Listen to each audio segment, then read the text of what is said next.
What's going on, everybody? Yo.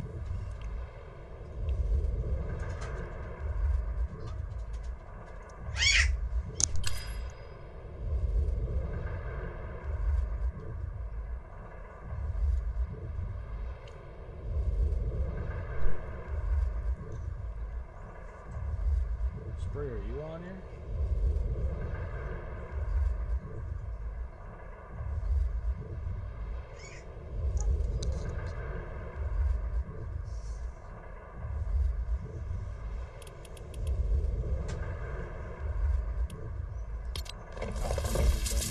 My bad, whoa, lot of traction picking up here.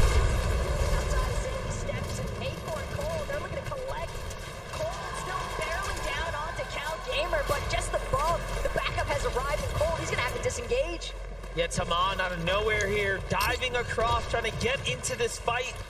Acorn and Cold almost had a set of eliminations waiting for them, but due to Clicks and Vino shooting in at the box when they initiated, everything went downhill for a moment there. And now they're just trying to find a tag as they're below the surge, so they're in honestly desperate situation here. At the same time, Acorn tries to take the walls there, but instead it's gonna be Cal and Amon doing what they can, but again, Cold getting a little bit too much foot traffic here. Cal still holding his position firm. He doesn't have his duo any longer, but Clicks, Benno, they got the shots that they needed to. They know that they can third party this, no problem. Cold, he's so weakened as is. Cal just below. Two separate solos that Benno and Clicks could look to collect on.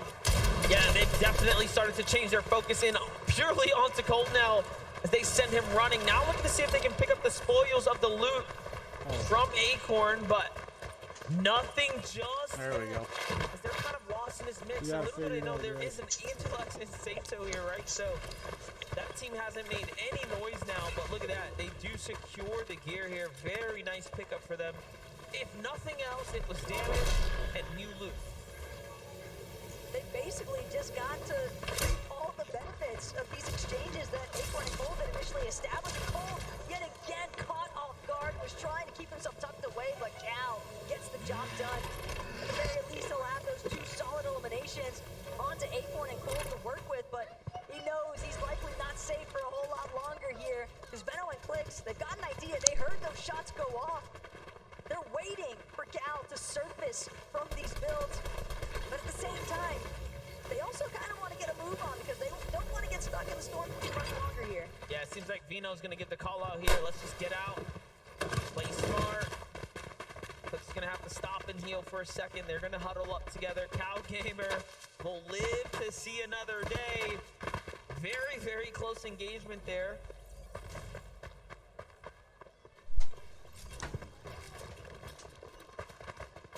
I always think it's so impressive how every single time we check in with Queasy and Thomas HD today, it just seems like they have so much surge, and for good reason, but somebody who wishes they had a little bit of backup at this point. What's going on, everybody? Just lost his We're duo watching to King, FNCS Globals. and this exchange has been trailing them ever since the Rebels Bruce.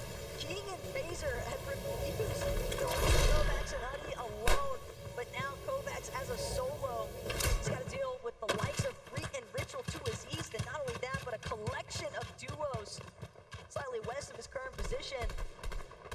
A late rotate is going to be a necessity if he wants to power his way through here, but some of the shots that he's applying, he knows he needs to get that damage just above threshold, and still exposing his position. It's a risky engage. We're gonna be on the other side. Find their way to the new zone. The half in, half out already revealed. They're below the surge though. They will have to find a duo or land on someone shortly, and from their sights, there isn't anyone nearby. There it is. Finally, they see a fresh build. It's gonna be teeny, and it's a single box. So the confidence is surging here, but Booga damage first. The likes, guys. No extra heals. This is all around disastrous, right, for Booga and Aviv right now. And it's only a matter of moments. They will have to do something shortly. Meanwhile, Huddy already out. Kovacs below the surge as well. Will fall here shortly if he can't find a tag now. But Reek finds it instead, and that's your 5th place team now. Consistency tossed down. And it's looking like a repeat performance of yesterday for Huddy and Kovacs. Yeah, I mean, you're not going to really be able to bulldoze your way as a solo through ritual of all duos. Peterbot and Boyo, though, this is the furthest we've seen them make it all day today, so they're clearly trying to ramp up for a big performance here in the 9th lobby, but Flix and Beno, on the other hand, they've got Gears and Sherry in their sights. They've got a very efficient cutoff, but more importantly still, they need more damage. It's gonna take them some time, but finally Clicks will connect. 77 above though. Damage threshold just continuing to threaten so many of our teams here today. Yeah, if you were hoping to get lucky with Peterbot and Boyo, that already happened, right? Like 2 games, unprecedented. Doesn't happen often for them not to be in the end game. So this is everyone's chance now. The playing field has been even, nicely done by Aviv here. Not only did he actually pick up and save Booga, but he manages to find damage to keep them in the game, and enough damage on the duo to have them to stop peeking so they can rotate, but it is not looking good for Aviv and Booga. I don't know what more we can expect of them, but there are a lot of duos there. Toyota and Mapoli, the strongest Asian duo from day number 1. They finished in 10th, so they came in today with a lot to live up to, but have fallen a bit short now up against the likes of Aviv and Booga here. Ping and walks to. If there's ever a time to prove himself, it's now for Aviv, but he has so little HP to work with, but he has plenty of targets surrounding him. Booga, though, just too low for the count. Sato's gonna find him. Aviv trying to go massive now to Reef. A little bit of spoiler, getting some tags and cracking those shields, but the fact of the matter is, Aviv and Booga, they squeeze their way into the top 10, but they still go down for it. Yeah, meanwhile, Thomas HD, you see there, just racking up eliminations, damage, everything that you could be hoping for. And there's another one onto K Shoto outside of the zone here, trying to make their late rotates. Clicks, it is not looking good for him at the moment, as he's also in the storm right now.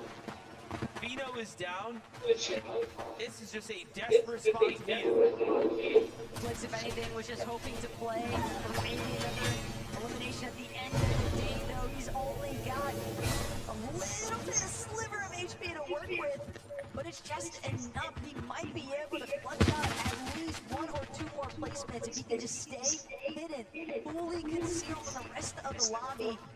Only 3 builds though, MDF. I feel we're looking at the beginning of the end. Yeah, definitely looking really close here. For Clicks, 3 minutes to work with. 3 minutes to work with. Late on the rotate here. Barely above the surge. It's just so simple. But he's staying alive here. Little bits of placement, right? All this does start to happen. Mapoli very weak. Almost gets the elimination there. Someone else ends up feeling it, but still. He's in the game right now, holding on. He's at least got that 33 damage above the threshold. But again, at DF, it's so fully stacked against him. Any of these next builds that he crosses over could be his last. Teams could just be waiting for a perfect opportunity to scoop up a free 6 points from the backside of the zone, though. Clicks continue to try and charge through, hoping that he can catch the player off guard. He sees going. He knows that he's not fighting, but he won't be able to power through and push into these boxes with the armored walls going up instead of trying to remain concealed. But Boyo, Peterbot, they're gonna find him. Of course.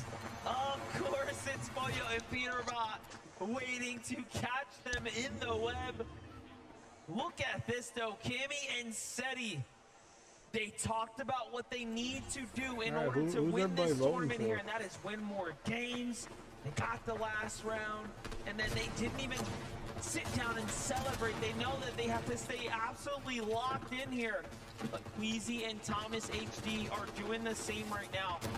Below the surge though, things can continue to develop here. Vico and Flixie now on the move. 3 Elans. Here about Pollo. Very, very situated right now, but low on material. Low on material, not only that, but Vico and Flixie hot on the heels as well. You have to consider they're making up a lot of lost ground just off the eliminations alone. Kira and Pollo know it.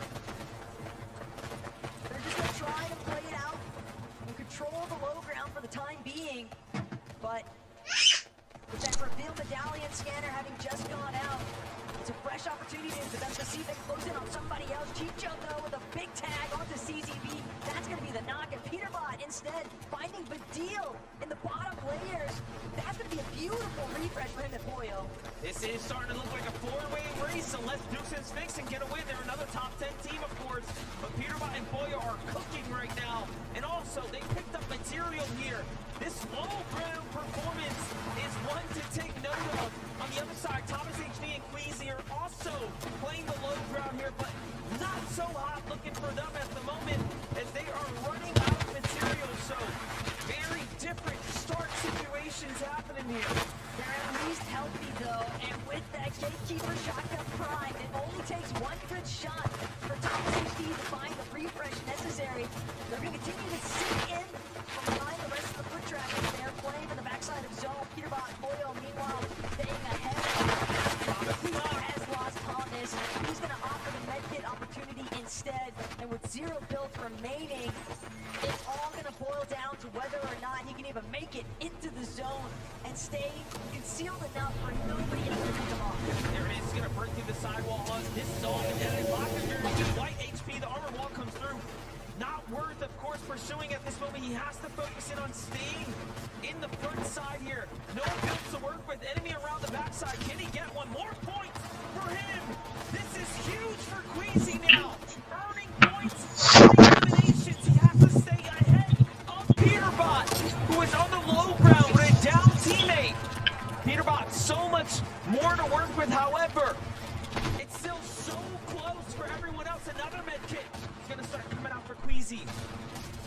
He's just doing everything he can to survive. Peterbot, though, going to pick off Teeny in the process. Queasy finds another into Rapid. Not going to get a chance now to collect the bottom instead. He's scrambling, trying to remain out of sight here. Tulix and Chicho right behind him, but Peterbot grabs him again. That's exactly what he needed as well. Peterbot trying to take back these points here. Finishing off Trulex now inside of a top 5 situation up on height. It's Dukes though with Peterbot looking to fight back. Do not count him out.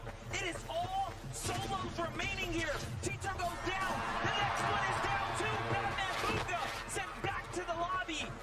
3 players now here. Peterbot looking at 1v1v1 and another one. Down goes Bars. Can he find the final fight here? Dukes is excellent in these types of scenarios, but Peterbot is just a little better. Up top, the high ground here is good, and he needs to fight. And he does it again. Peterbot, there is a reason why everyone is regarding him I don't know about you guys, but and with a performance like I'm not a that, fan he of might Peterbot. just be. Put him in the box, wrap him up, and send them back to the lobby is the motto here. Not a fan Well of Peterbot. played. We just want Would you another one. please, forward, put your hands together for Peterbot and Pollo! Oh my, Peterbot, that is how, it was ice cold. That is how you do it. Walk us through the last part of the game there. We just saw you sweep up. You are unstoppable. Yeah, I don't know. I just eliminated everyone. I mean, everyone solo points on me. Gold Gatekeeper with Drum Mag, I was just eliminating everyone. It was pretty easy. I mean, you're right there with the guy. The crowd are behind you too. Pollo, unbelievable work from your party, your duo partner here. When you see that in the end game, how are you reacting? How are you feeling in that moment? I saw those 5 solos and I just had a feeling. I just had a feeling. You just had the instinct. You just knew it was going to happen. People as well, obviously, the first 2 games, they didn't go according to plan, but that is the way to go into the break on this final Sunday. How do you guys feel like the first 2 games? Things are really looking good now going into this break. Bro, Peter what do you do to regroup during this halftime break? Yeah, we're going to talk to our coach and go over the first 2 games, what went wrong, and yeah, we'll go from there. Anything you want to say to Queasy and Thomas HD for the first couple of matches as well? I mean, obviously the crowd here are very excited too. He's checking his stats on screen. He's taking the leaderboard. And we have ourselves a, hey, this is flip-flopping all the way here, but there's a difference. I'm gonna try to jump into a private lobby. I gotta go. Tired of people jumping in and making noise.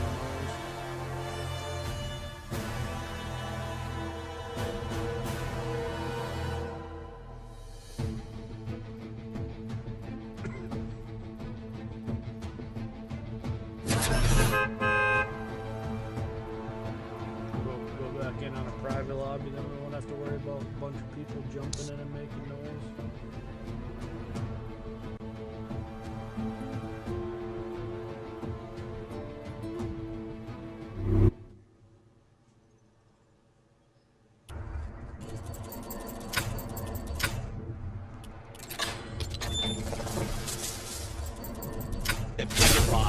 Pulls off one of the most insane solo clutches, right? I mean, Pollo goes down in 11.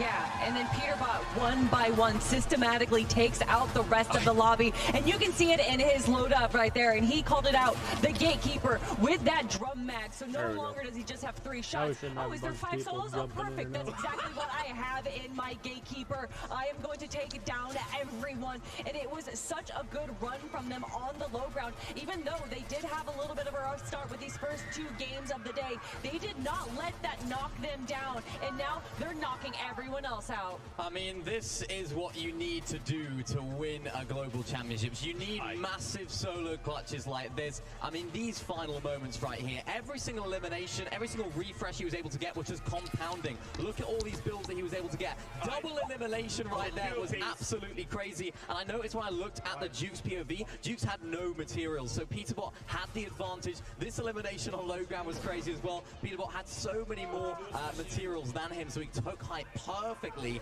And I thought for a moment there was a moment last Globals where Dukes had an insane solo clutch from the low ground. I thought, are we going to see a similar sort of thing again? But then, of course, it's Peterbot. He was only going to win that. You know, they like to say that sometimes people like to put people into a false sense of security. Oh, Peterbot and Pollo, day 2, they're washed. Everyone else, this is when they put them into that sense of, maybe we have a chance. Oh no, Peterbot and Pollo, they're still there to fight. They're still there to show that they are the best in the world and at the top of the leaderboard. Oh no, they've reclaimed that spot for just a moment. Thomas HC Queasy had it.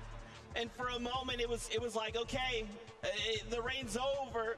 Could this be the moment? And then Peterbot and Pollo answered that question. No! Nice try, fools! I cannot believe what we just witnessed. And 10 eliminations. Remember, the victory round is worth 100 points by itself. Yes. You slap 60 points on top of that. Here we are. Here we are. 56 eliminations. Look at that column 1 in from the right. 56. And nobody else was everybody even close to that. Put The your second place team, predictions, Thomas who's gonna Queasy, win in the 29 comments, eliminations. I mean, we saw them do it online, we saw them W King, we saw them being such a menace to the lobby. I think a lot of people, myself included, were like, are they really going to be able to do that on this global stage in front of the best teams in the world, in front of this amazing audience in person? Yes, is the answer. They can do it. They can still do it. And I mean, that's a great response after the first 2 games. Wasn't the best for them, but that's a response of winners right there. However, there are still 3 more games to go. We have already seen the leaderboard in first place change between 2 teams, and we do see that there are other duos on that leaderboard that are within reach. And we now know that Peterbot and Pollo are not invulnerable. We did see them go down in games 7 and 8. There is a possibility that that happens again. However, I love what they're saying. They're going to go back to their coach. They're going to go review specifically what went wrong in those games, and hopefully they never never replicated again. That's right, and you saw them there on screen. They're right at it, right? They are really quickly trying to identify those issues. On the flip side, Thomas HD and Queasy, right? How they must be feeling. For a moment, it was ours, and now the rug pulled out from underneath them. We have a listen-in from this last game. Take a look. Stay down there! On me, I'm probably dead. On me. I'm dying right here, and this is blackers. Nice. These hella solos are nice, bro. You have 5 metal walls. Body, Hey, body, what's body, going body, on, body. Queen of Spades? Also, bro, also, 5 Yeah, solos, just 5 solos. kick back and enjoy Nice. FNCS Globals with me. Nice, get 2 bodies Glad there. to have you here. 2 more solos. We need to reload. One's on height. I think you go up. Nice, bro. Get. Except 20 but he can fizz. Nice. Nice! The best player in the world, baby! Oh my god. Come on! Let's go! You're actually crazy. Holy, bro, let's go! Yeah, so remember for like a moment, like a lot of yesterday, we had that like super cocky Peterbot, and then like for the first 2 games he was there. He's back, he never left again. He was just like, it was like the dangling the carrot, like, yeah, everything's cool, everything's fine. These guys are beatable, just kidding. That's not the case. I do want to mention, though, yes, Peterbot and Pollo did absolutely well there, but Queasy, a solo on the low ground with no mats, able to get back-to-back eliminations as well, just making sure that they are still collecting those points because they don't want to see the 150-point deficit that they saw from yesterday. Yeah, they really don't. Really well played game from these guys. I mean, it's unfortunate that Peterbot and Pollo had such a good game from their perspective because this was another solid performance from them. You saw how Thomas HD went down right there. Really unfortunate situation. Queasy was actually able to pick up Thomas HD's materials once he was finally eliminated in the storm, so that just kept him going and allowed him to make this solo clutch. Some really, really nice eliminations. This one in particular, unfortunate that he couldn't get those builds because I think if he could have got those builds, he would have had a little bit of a better placement in the end, but solo clutching 6 is so good, and particularly for Queasy, who I feel like people don't often give him the credit as a really great mechanical player. It's all about Thomas HD. He's the fragger, he's the best player in this duo, but no, Queasy has what it takes as well. He's proved it previously, he's proved it today. He is one that can perform as a solo. And think just off that performance, right? That was enough to kind of, because Peterbot could have run off, right? Yeah. And that was enough to just hold them on and just say, like, look, you're going to pull ahead, but I'm going to make sure that lead is not as big as it could have been. Props to Queasy after that, my goodness. Also, as well, just a couple highlights from our last game, Dukes and Sphinx. Dukes making into that 2nd place, they burned so much for that high ground, though. Still, 2nd place, placement and eliminations, that's huge. Yeah, and Dukes and Sphinx had a pretty good day 1 as well, so to keep that rolling into day number 2, to control high ground there as well was very smart. Cammy and Seti for a moment there had high ground, but then they saw that they had low mats. That's when Dukes and Sphinx went up, and Cammy and Seti very smartly dropping down, not even trying to fight for it, because when you have no mats, what's the point there? Dukes and Sphinx capitalizing on that awareness, did a great job in that game. Yeah, they did. As you mentioned, Zeke, it's always tough to sort of keep those materials going when you're a high ground team like that. We saw at the end, Dukes didn't quite have the materials to try and win that final 1v1. I expect to see this team making more end games, though. It's nice to see them getting that 2nd place, as you mentioned, a really solid day for them yesterday. So building on that, not crumbling under the pressure of having that good performance in day 1. I'm excited to see what they can do. All right, I'm back. That's all right. Step away for a minute. Ladies and gentlemen, Fortnite fam, we are now at the halfway point of the competition. Only 3 games left to go. Our players have left the stage. Now they'll have a moment here of respite. They'll be able to eat, talk to their coaches. So when we return from this next break, we'll have more for you here from the FNCS.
That's fun.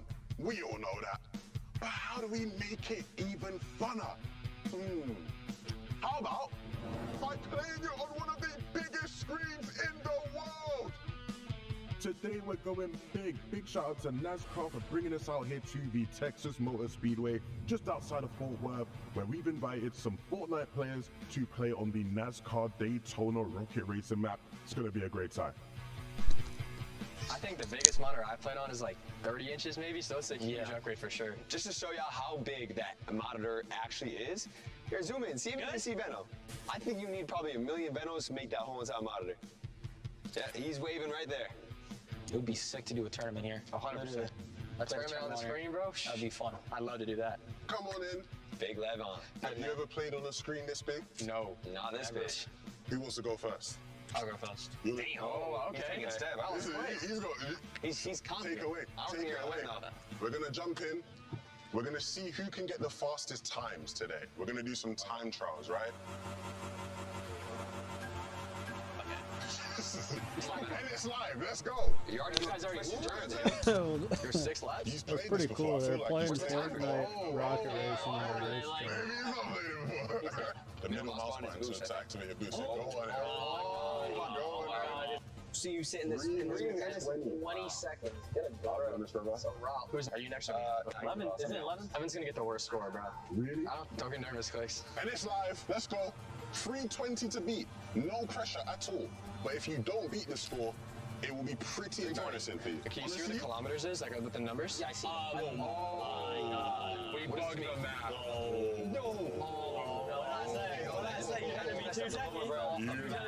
You lost a lot of seconds there, bro. Let's see. Clicks is rocking in with a 3:11. That's what I said. That's what I said. It was much. That's not great. 9 seconds. So Cooper's stepping up next. Oh, bit of a slow start there, lad. Yeah. Wait, how am I slow though? I think you'll hit sub 3 minutes at the moment. Yeah.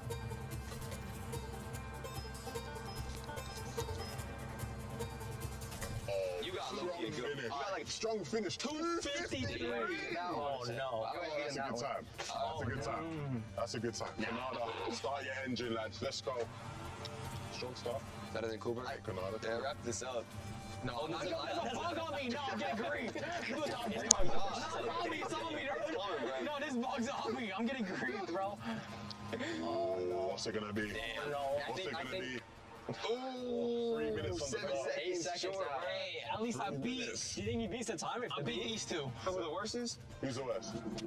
Oh yeah, your turn. Let me know. Now, Crazy. now it's time for the tutorial. No, it's an overcall. Oh, no. Tutorial. Oh, no. He's Hecky with it. This is a guarantee. I hit it. Oh, no. Come on, give me a good time, please. Under 250. Under 250. 3. Oh my God, you got slower than me. You got slower than me. Commiserations. Commiserations. Commiserations. Commiserations. Nice try. Nice try. Next time. Nice try, bro. Let's go. To the winners. To the winners. Place. Well done. Second place. Yes, sir. First place. Third place right here as well. And that was some rocket racing on the big horse. 280 feet wide, 97 feet tall. The biggest screen you guys will probably ever play on. What do you make of that? That was crazy. Some fun? It was fun. It was fun. It was a lot of fun. Actually playing the racing game? Yeah. It was good. Hey, shout out to Rocket Racing. We're going to see you guys on the next one. Peace out.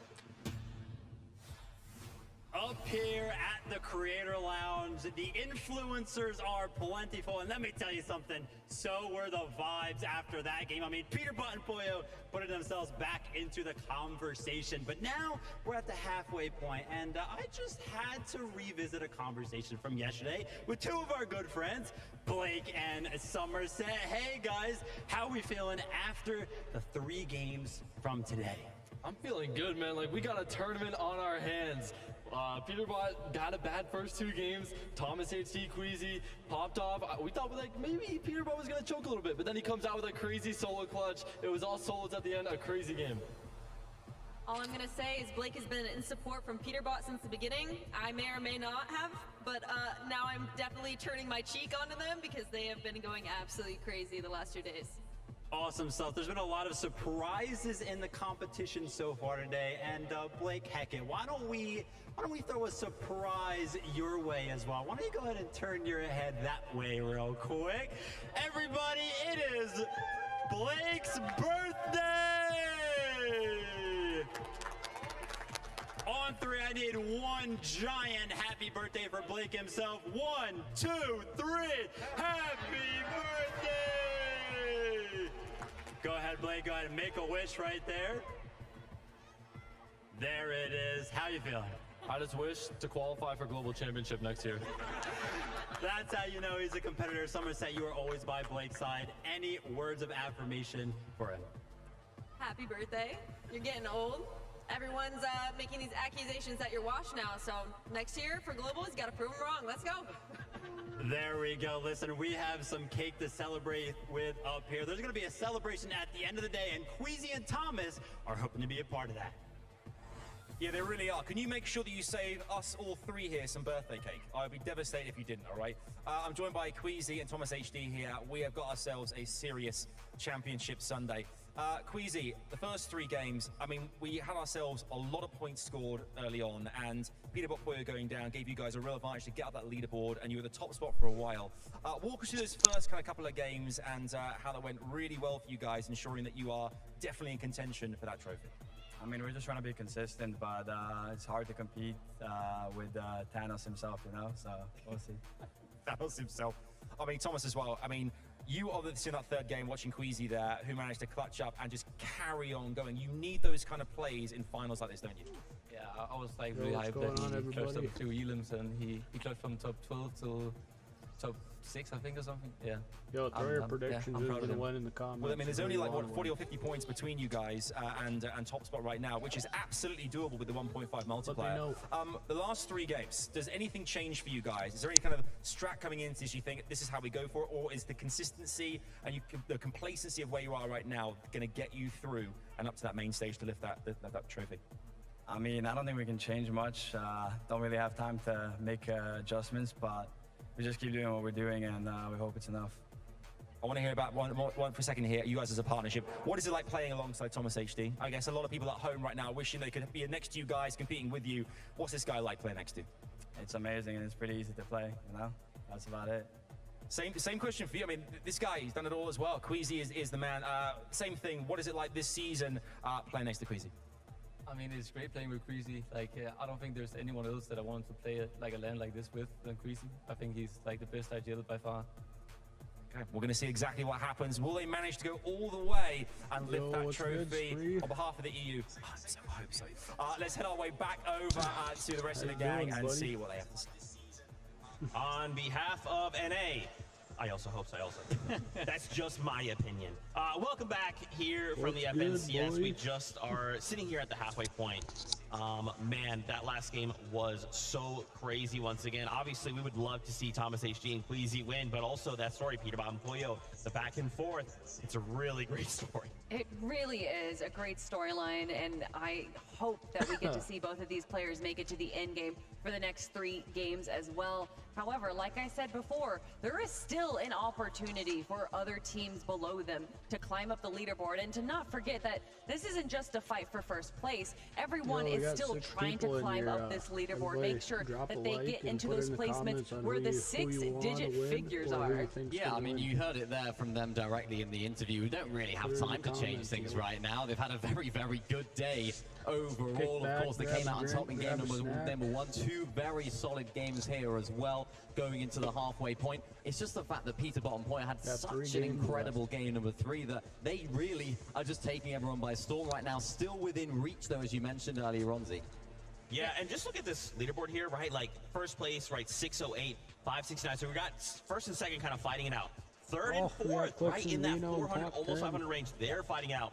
Fifth, all the way down to 9th, and you can argue Bolt and Bryce are even trying to fight up into that competition. Guys, this is still anyone's game. We only have 3 games left to go. During this halftime, what do you guys think is kind of going through the players' minds? What are the things that are looking to change? Because the moment you fall, if you start this game and you fall outside of placements or eliminations, now you're only going to have 2 games left, and then vice versa, 1 game left. There's only so many opportunities left, Kelly. You know, it's interesting because we've now had 2 interviews of Peter and Pollo and now Queasy and Thomas HD, and there's a bit of a juxtaposition for what they're doing during this halftime show. Where Peter and Pollo, they're going back to the review, they're talking to their coaches. Whereas Queasy and Thomas HD, it seems more that they are kind of calming themselves. They don't want to look too into it. They don't want to kind of freak themselves out because maybe if they doubt themselves now, it's only going to get worse from them. So I think it really depends on the player, on the duo, how they're going to be able to kind of handle this situation going into the final 3 games. Yeah, and I think a big part of that is their situation of spawn as well. Of course, Peter and Pollo, they have the best medallion in the game. They have the best assault rifle in the game as well.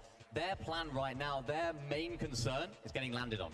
What could happen in these final 3 games? Could there be a team in maybe 50th place, down there, 40th place, that could think, you know what, we've got 3 games to make something happen, 1.5x points, why don't we just go for the best loot, see what we can make of it? If Peter and Pollo can do it, why can't we? I don't think Queasy and Thomas have that same concern. Yes, they're not in first place, but their drop spot isn't necessarily their most overpowered drop spot. It hasn't got those medallions, it hasn't got those mythics. So I think that's where the difference in their strategy and their approach to this halftime break has been, because I think Peter and Pollo are in that danger zone right now. Anything can happen. I mean, we heard at the start of the day, I believe it was Acorn and Cole, that they said, listen, if we're up there in 2nd place and it's Peter Pollo, we're going to be landing on them. I don't know if they're going to be doing that now, but still that does showcase that that mentality is in the mind of all these competitors, that they are willing to do something crazy to change things up. And of course, that brings us back to the reminiscent days of Invitational 2022, where it was Queasy and Veno dropping onto Cammy and Seti and making one of the best plays that we have ever seen in the FNCS ever. Just imagine for a moment. Let me just paint you a mental picture. And I'm not saying it's come true, but I did write into the script. Peter Pollo, suddenly, Thomas HDE, Queasy, they're both contesting each other. They decided we're gonna fight it out right here, and then all the rest of the lobby is just like, we're also gonna be part of this. We're just gonna eliminate both of you, and just kidding. I hope that doesn't happen, but that's a very interesting point. In that moment, you know, in Invitational, we would have never, and I don't think anyone would have ever imagined that was what the play that would have been made. And so here with 3 games left, you got to start thinking as a duo, like, bro, we could make one of those plays. It's high risk, high reward, but at the end of the day, like, it could win us a global championship. It could send us into the top 10 and receive life-changing amount of money. I mean, there's so much on the line here. I think that was a very specific situation, though, in the Invitational, where Cammy and Seti and Queasy and Veno were so far ahead of the competition that even if Queasy and Veno did go down in 2nd place, they would have been there regardless, because they knew that Cammy and Seti were so much stronger in the end game there. So I think that as far as other players landing on the raft, because there was at 1.4 teams, why not 40 teams? I think that is a very specific situation, because a lot of these teams are still trying to climb up that leaderboard and not sacrifice those placement points. I think it is a specific situation, but I also think it's a specific situation that could actually happen, right? With how well those top 2 teams are playing, it could happen, Z. That's right. Our players are taking the stage once again. They are preparing themselves mentally, but this is not the only competition that has been going on this weekend. There's another one happening on the Fortnite Battle Stage! What was that? Oh my.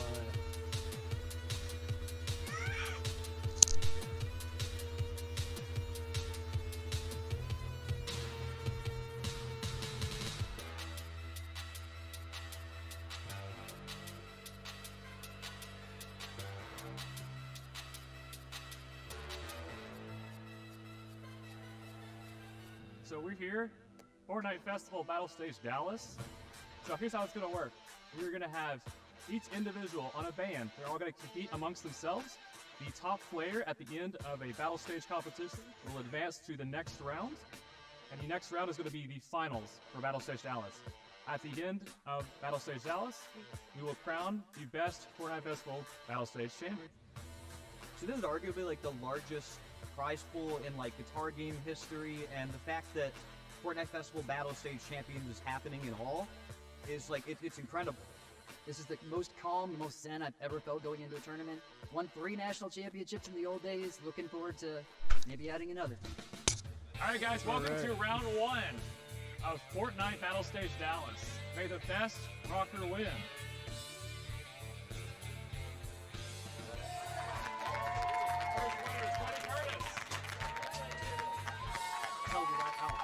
I'm gonna win the whole thing.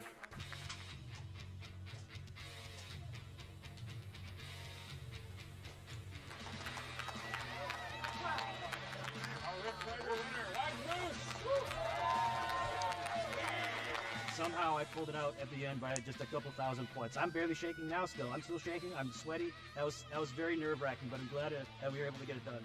All right, guys, welcome to round 3 of Fortnite Festival Battle Stage Dallas.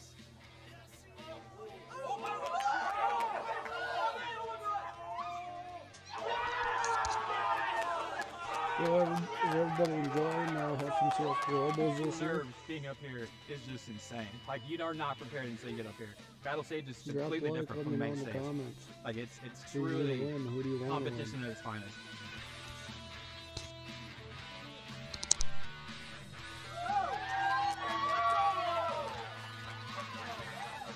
Hey, this is my first time playing in an official tournament in over a decade. Feels pretty good. Let's be honest here. So let's go! Welcome to the finals of Fortnite Festival Battle Stage Dallas. And for the winner, we've got a little something special.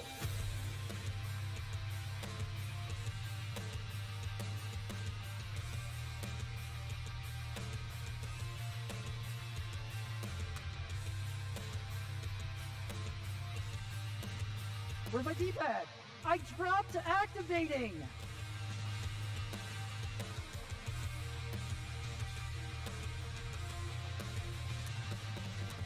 Woo!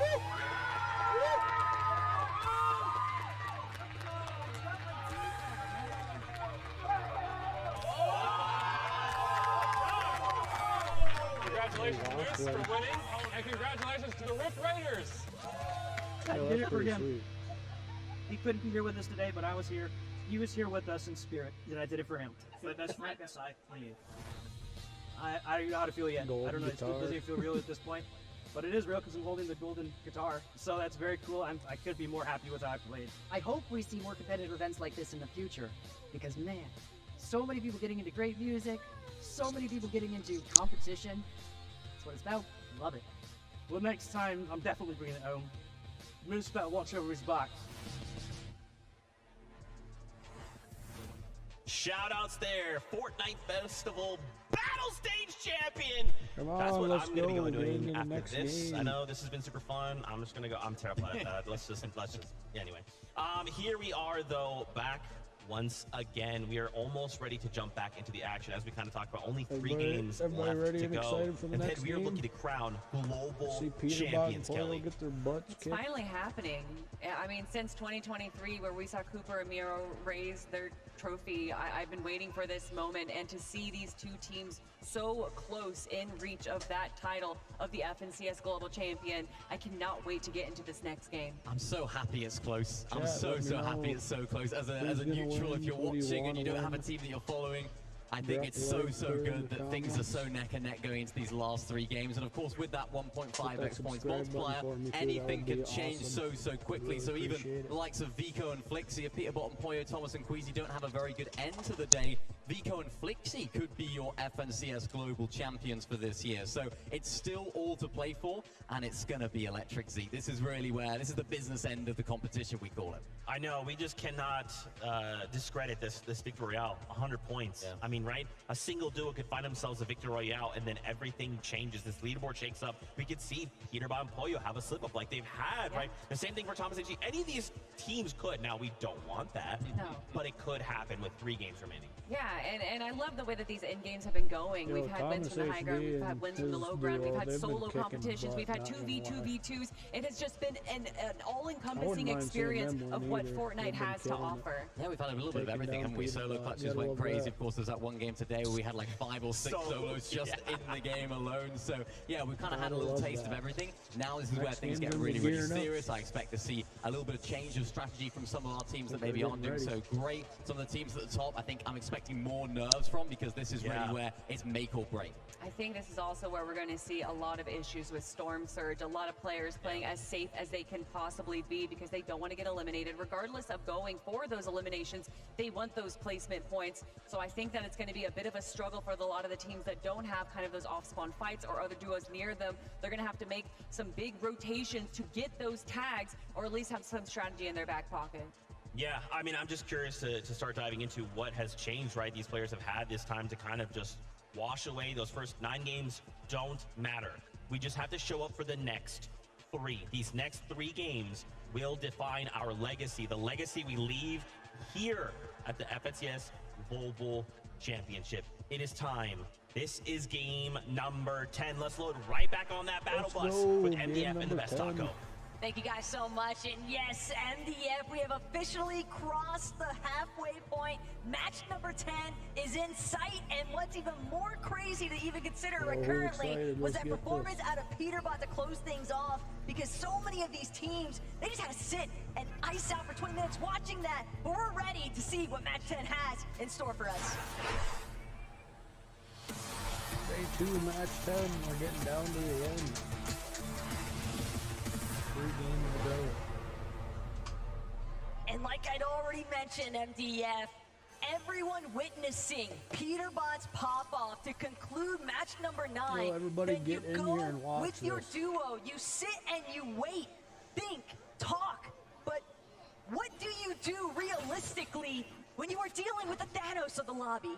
Yeah, I mean, hey, they said it, we didn't, right? This is the truth of the matter, is that everyone looks up to this team as clearly the most powerful in the lobby, but now that we are in the back half, I mean, that short break does allow for other teams to try to sit down and formulate a strategy. 30 minutes between a game where you get to look into the VOD, look into the replay client, right? Feel out what exactly is going on around you is a huge, huge opportunity. Crazy. I mean, even now, we're seeing people like Acorn potentially I find just want to fights see there in the Peterbot feed, but get taken down. Huddy and Kovacs need to just escape this duo, quite honestly. Seems like Sky beat Huddy and Kovacs to the punch. He's actually got a Gatekeeper shotgun, which is going to fare significantly better. You would think at least, but Huddy actually going to find the first assault. Sky has been knocked. It's exclusively down to Scroll now to try and stay alive, but he's not going to be able to make it work. Huddy and Kovacs, once again, fully in control and commanding Rebels Roost. Very nicely done for them now, as we are just jumping into things here. Peterbot, Boyo looking pretty good now. What's happening though? There's action happening here at the raft. They don't want nothing to do with it as they're shying away. Swizzy and Jacko get a little bit of loot and just back off as fast as possible. You know, it is pretty interesting to think about a 40-point gap that was once at the start of the event closed, and then all of a sudden sprung right back into the action come the back half. So really showing you that when Peterbot and Boyo win a game, it's usually explosive. Let me know in the comments.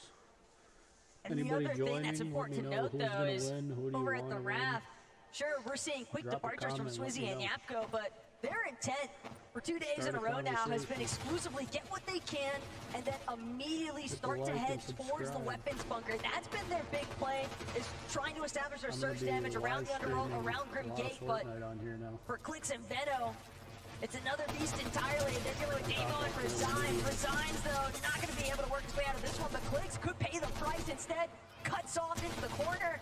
Damo left to fend for himself here, but Clicks is incredibly low. Veto has been knocked, and it's going to be Oshi coming out on top. A massive upset for Clicks and Veto. They were inside of our top 10, but with that confidence secured by Damo, this is a real opportunity because this is the fastest conclusion we've seen yet. Yeah, and you know, you saw what happened there. They didn't have material to work with. Things ended so fast, and not being able to secure the elimination itself is also just small points lost here.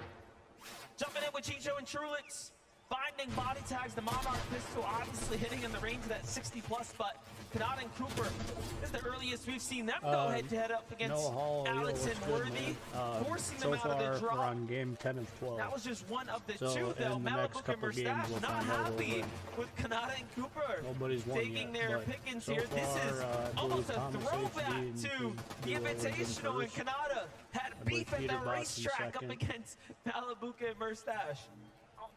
Malabuca, Thomas HD at the time, but things have shifted because Kanata and Cooper finding that singular elimination now puts them in a power position here at Restored Reels. they have a very real opportunity as well to try Who and do we see wanna if they see can win? look for not just a Personally, solo, but I'm a Clicks also fan, so taking I want Clicks advantage and of the Vino to other win half personally. section. Because keep in mind, Restored Real is usually getting split between only 2 duos, but since Alex and Worthy got cut off so soon, that's going to be even better opportunity still, because Kanata and Cooper know that that POI has not been fully looted. Well, matches 9 and 10 have been very interesting since we can see that the zone is going to remain down south once again, and Peterbot and Pollo saw Clicks and Vino get eliminated, and they wasted no time to rush in and secure these eliminations up against Resigns and Damo. Damo seems to have escaped outside of the Sandy Steps, but it makes sense, right? They would come in and just finish the job.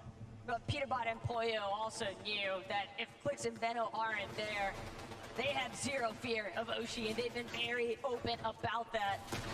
Japantini, on the other hand, they've also joined the fray here at Restored Rio's Malabuka Merstash. They've got one elimination as well.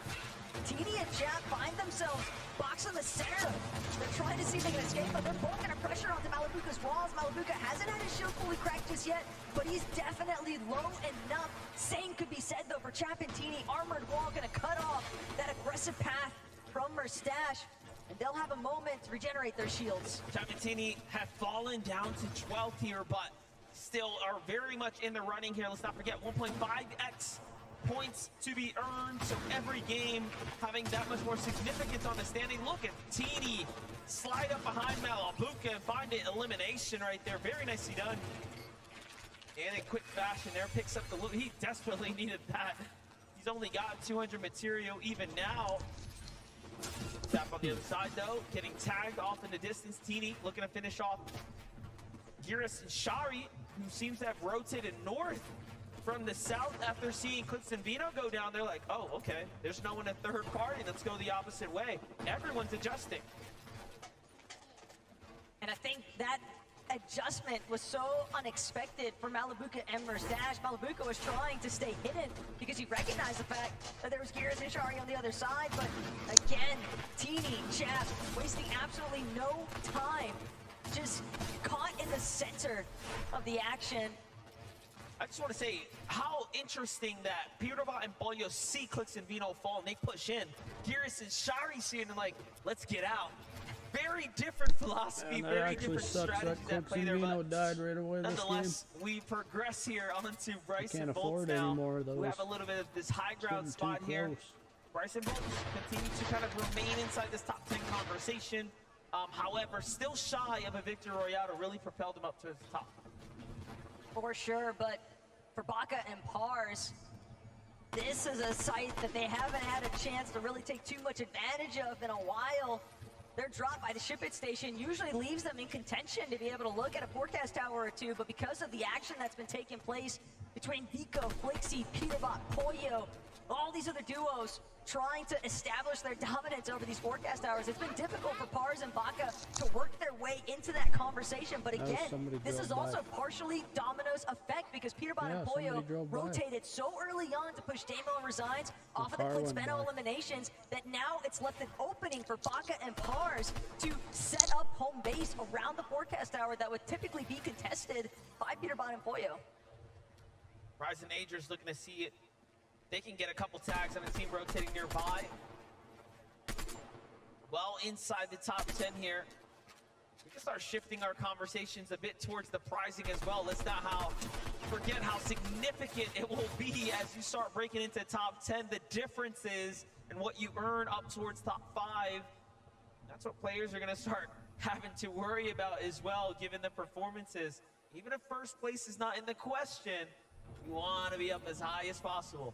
And that's also an interesting dynamic to consider because some of these teams that are outside of that top 25 in the leaderboard, this might just be a prime opportunity for them to be as reckless as they want because realistically, 6 points per elimination, if they're able to stack 3, 4, possibly even 5, it's never going to be easy, especially not at the caliber of a global stage lobby. But when you know that everybody gets money and when you see such distinct gaps between the prize pooling just for 1 or 2 more placements higher, it's try to definitely worth upload some trying to key videos if I after. can. Yeah, Vico and Flixie thinking about keying Shadow and Virgo. Appreciate everybody On that's that hanging out note, with me watching. Shadow and Virgo very much aware that this bunker's going to open here. Now looking to back off. Seems like they've sort of met their match. We had time to catch up with Vico's parent, and they said they expect Vico to get much more eliminations today. That is what is the hopes. And look, he has done just that. He is in 3rd place right now. Vico and Flixie absolutely have proven to the world that they are a scary team and someone to be respected. Just seeing the way that Vico's mom is so invested, though. I mean, granted, I would imagine that any parent would be, but it's just the emotional display. I can only imagine what it's like, because even for us watching, the anxiety is bound to hit. Nerves definitely starting to build here, but the shots have to stay clean as ever for all of these players involved, because you might not have as many opportunities as you would hope for, and Sphinx managing to connect some very optimal shots with that striker burst assault rifle. He's definitely under a little bit of duress himself on the top of his surge base. Haven't seen much of the early game from Dukes or Sphinx, but they are creeping their way up the standings. Just a silent team at the moment. On the other side, Booga and Aviv looking to make some noise here at the Reckless Railways. I was just gonna say, but you gotta be careful, because here comes Flixie and Vico coming back to home territory. First tag's gonna come out onto Aviv by Flixie from the low ground. A great peek, and Aviv's gonna respect the damage coming in from Vico now and back off. But both of these teams need to be wary of the fact that they don't want to get caught outside of the zone for a little bit too long. Teams inside of the zone already managing to build up more primary positioning, and when you're trying to break through some of these surge bases that are in more of that central map position, it can be very difficult to work around and still retain as many resources. All of these splashes, a little bit of Flowberry Fizz that Vico has left over. It seems right now he can definitely buy himself more time than what Booga and Aviv had to offer, but because of that factor, Booga, Aviv, they're not really interested in the fight. One thing to note too, the bunker, not really talked about how much ammunition it serves out to the players that secure it. You saw there, Vico and Flixie had 300 ammunition apiece, where you start jumping into other teams who are quite literally dwindling down on resources so soon, they'll start to run out. It's a big part of the reason why Kovacs seemingly wants to see if he can find another refresh if possible, but again, teams next to the Nitrodrome fully aware of the fact that these last little bits of metal are probably going to have to be the hard mats that carry them through the rest of this mid-game. Some nice connections though. Rapid, that is a big knock. A huge knock there, and look at this, we jump back in and Flixie's actually down. What went wrong?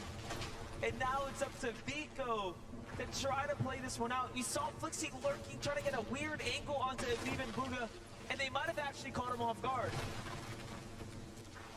Aviv and Booga may have even falsely alluded to Vico and Flixie as if they were, trying to just escape, but in actuality, they were really just setting the trap all along. Flixie was playing rather separate in the first place, and yeah, here, you can already tell, shields cracked, low and exposed, and too easy for the big cheese to take care of. Aviv and Booga on the move now. No one in sight here as they get a nice clean rotate down the river's edge here. This is match number 10. The back half of the tournament is very much underway here. Aviv and Booga have a long way to go if they want to break into that top 10, but they are knocking on the door now. As several eliminations in a good placed game here will put them inside the conversation. And this is after having such a struggle day one, right? Completely, almost unheard of for Booga and Aviv, but this day two performance is one to be impressed with. Meanwhile, Huddy and Kovacs from one bad game the previous round, seems like they're carrying that bad vibe into this one here as well. It's not looking good. From the frying pan straight into the fire is what it feels like currently for Huddy, but he's hoping Continue to try and make his escape. Chap, though, intent on looking for the confirmation of this next elimination. He wants the points, but more importantly still, he wants to siphon those materials. All the little goodies that Huddy might still have to offer with his loadout as well. Keep in mind the splashes and the ammunition can go a long way for some of these teams that don't have those weapon bunkers like you already called. Vico has now brought back Flixie with the reboot van. The most important part about losing your teammate, I think, is the time lost, right? And the resources handed over to the opponents who, of course, secure it. Sure, you'll have time to kind of get back into the swing of things, but you are very behind on time now, which obviously is so valuable, and you do not get back. I think what's even crazier still is the fact that they were still a couple hundred damage above the threshold. Despite this setback, they are still in an okay position to try and crawl their way out of the hole that Aviv and Bugha essentially placed them into. But top of Rift Island definitely starting to heat up here. Muzz, Epic Whale, after some very essential material. They have 0 metal though, and that could be a massive detriment as the mid to late game transition begins to unfold, because they're gonna have to play exclusively off of brick walls if they enter any engagements at the top of Rift Island here. Still very, very difficult spot to be in for Huddy here. They have the damage, not much more than that. That's really the truth of it. Look at how many teams have also began to kind of house up here on the Rift Island. You have the likes of Muzz and Epic Whale, amongst others. Huddy here just trying to figure out what he can scrap together. Material is extremely low here. Even now, he's playing with fire here as he's trying to inch his way into the structure above. Getting ever so closer to visuals and company, but on the other side, Peterbot and Pollo making a move here from the outside of the zone now. And they are not looking too hot down at the red line rig. This could actually be a big spot of trouble here if Peterbot and Pollo aren't careful. They had teams on both sides of them as they continue to try and work their way into Brawler's Battleground. Just look at the amount of materials they've had to expend already, and they're still sitting just outside the edge of zone. All the while, Vico, Flixie, Yo, PSG, who do you think's gonna win, or who do you want to win? Now they gotta try and break past Reason in the deal. This is a fight they've seen before.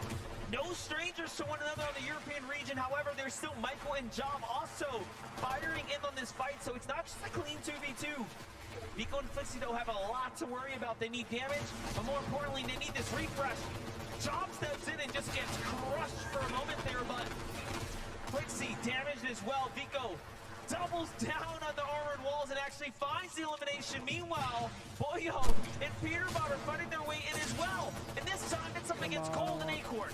Cold and Acorn have been struggling today as far as their surge has been concerned, and big part of the reason why they don't have that direct contest that they were able to depend on in day number 1 up against the likes of Andalix and Sato.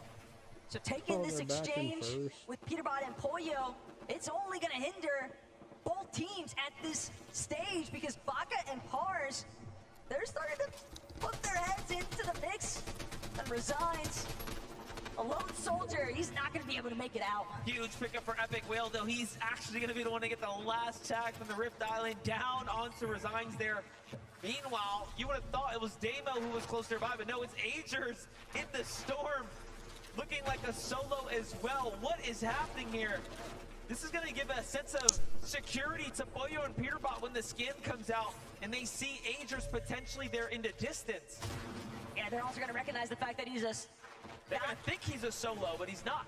Agers is just far enough away from Rise, though, that Pollo and Peterbot, you saw the confidence in that movement. They were full sprinting. They're not trying to hide anything about their intention. And Agers instantly recognizing the danger in sight. It's going to fall back immediately. And now Pollo, Peterbot, they see his duo in the distance, and they're going to opt to fall back. Agers and Rise will live to see another day. Definitely a close one. Pollo and Peterbot are moving so fast as well, and you know, for good measure, they need more damage. They are not quite there just yet. Giras and Shari are going to be the next ones up for Pickens here, but nothing is going to connect. Getting close now to the top 25. Take a look at the highlights. You blinked, you missed it. Baka and Pars get deleted by the young Cole. Nicely done. Yo, Cold He's went starting off, to dude. heat up, it seems now. In the back half, that short break probably much needed. That last elimination there that Flixie and Vigo picked up off screen is carrying their surge damage threshold currently, sitting just barely above at 113 over, but Vigo, Flixie, more importantly still, they need to find another loot refresh if possible. They're gonna have to create the situation themselves. Meanwhile, Peterbot Pollo, this could be exactly everything they were looking for. Ed and Persa have fallen, and a big refresh of materials is finally headed their way. That was actually so fast too, right? One of the fastest eliminations they picked up, but look, no heals were given out. You would think you catch two teams or a set of duos here on the outside, catch the quick elimination, and you'd be fully refreshed, but they are still in a very bad situation as far as heals are concerned. Yeah, but it's all from rags to riches when you're looking at Thomas HD and Queasy's loadouts in comparison to Pollo and Peterbot. They are in tatters at this phase. And now, taking the flaming boost tube, they're gonna try to catapult themselves. It's helping them cover some distance, but at the same time, they're just still so far behind everyone else, very likely to get held the moment that they surface. They go sneaking their way out from the edge here. All eyes on Peterbot and Pollo right now, as this is, again, one of those very dangerous situations they found themselves in where Pollo doesn't have much HP. Peterbot holding on with just a single strong foot. Let's see it though. They find a little weak ramp here, try to double out onto Jonathan Pixis. But nothing comes out. Pixie manages to level up just a little bit more there. And the hunt continues. Come on, somebody's got to take Peterbot down and Pollo, Peter. though, they're going to send out their next scan off that I don't reveal want medallion. Peterbot to win. Siyun and Kadu. This guy's But overrated. Siyun and Kadu, they might even be caught in a different exchange of their own. Believe that they're applying some pressure onto Epicwell and Muzz, who are sitting on the low ground just underneath them. Chiefs as well, so incredibly hurt, but Peterbot, Pollo, they are just praying for any sort of refresh, but nobody is coming near them. Keep in mind that reveal medallion also marking their position on the map. People know Peterbot and Pollo are on the approach. Yeah, Kato is trying his best to see if he can swing around this dead side for the rotate, but Peterbot and Pollo not having anything to do with it. In fact, finding more tags now into Kadu. They're going to recognize we just shield cracked here, push in, take the wall. They didn't have heavy material before, so what did they have to work with? Armored wall comes out, give them a little bit of room, but different duos now looking to collapse in. Luckily, the tag was onto Peterbot and not his teammate. Otherwise, it will be rats here. Great Monarch tags, but they are literally operating on fumes right now. Peterbot is down to his final 4 builds. Wow. Make that 3. He's still got 6 armored walls though, but he'll have to be so meticulous with how he actually places them.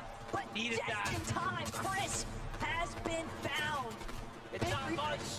It's not much, but it's something. And down they go in 17th place. They just couldn't get a footing. Look at who it is. Vico on the other side here falls and takes the damage too. Out goes some of the immediate threat. And things begin to open up for Cammy and Seti. Once again on the high ground. Queasy and Thomas also, who are just on a day 2 performance of their careers right now. The opportunity has arisen though. Thomas HD and Queasy know if they can just close this one out in any sort of fashion, like some of the successful matches they've had earlier here today, that could be all the difference necessary. Only 54 points currently separates first and second place. Sphinx from the low ground, trying to take some chops up onto height. Success as well. Seti and Cammy will be forced to try and pave their way forward. Still looking to maintain a frontside position of this next zone, but Duke, Sphinx right behind them, threatening. They're gonna have to push forward as well, though. It's only a matter of time before the two have to clash. Sphinx and Dukes have turned their focus to high ground here. They want to be up on that podium before the weekend's over, and there's just 3 games to do it. Here we are in the final moments, top 15 now. Things starting to heat up here for Thomas HD and Queasy. Material running low. They have to find the refresh here. Desperation will start to kick in. They saw the shield crack. Sidewall goes in. They're fully committed. Armored walls. It's all or nothing. And Thomas HD gets trapped and put down. Back to the lobby he goes, but we've seen Queasy be here before. He will have to figure out how to clutch up for the team now. At least for a moment, he's going to opt to play his final med kit. It'll buy him a little bit of time. He's hoping that it'll buy him even a placement or two. But now, pushing in late from the backside of zone, hoping that he can drop in overhead, sees bodies, here's the shots connecting all around. Prism is going to get knocked. That's the refreshing needed. But the splashes, Queasy can't use them in time. He gets the elimination, but at what cost? And it wasn't enough to overthrow the gap between him and Peterbot and Pollo. The small chance that he had, the crack in the window that was open, he could not fit through. And it remains as close as ever as we are bending into game 11 and 12 of the tournament. This is Bryce's and Bolt's chance to secure a victory. This is Sphinx and Duke's chance to secure a victory. Or can Cammy and Seti pull a trick out of the hat at this point and come back with another win today? Seti is already out. Cammy may have been right next to him. Swizzy and Yapko, on the other hand, they're looking to be the ones to try and overtake the low ground. They created so much space, but working through these pre-existing builds and even the buildings themselves here at Brawler's Battleground is posing so much of an issue because Bryce Bolt's in the mid-ground. Pixie as a solo, he's going to offer the medkit play as well.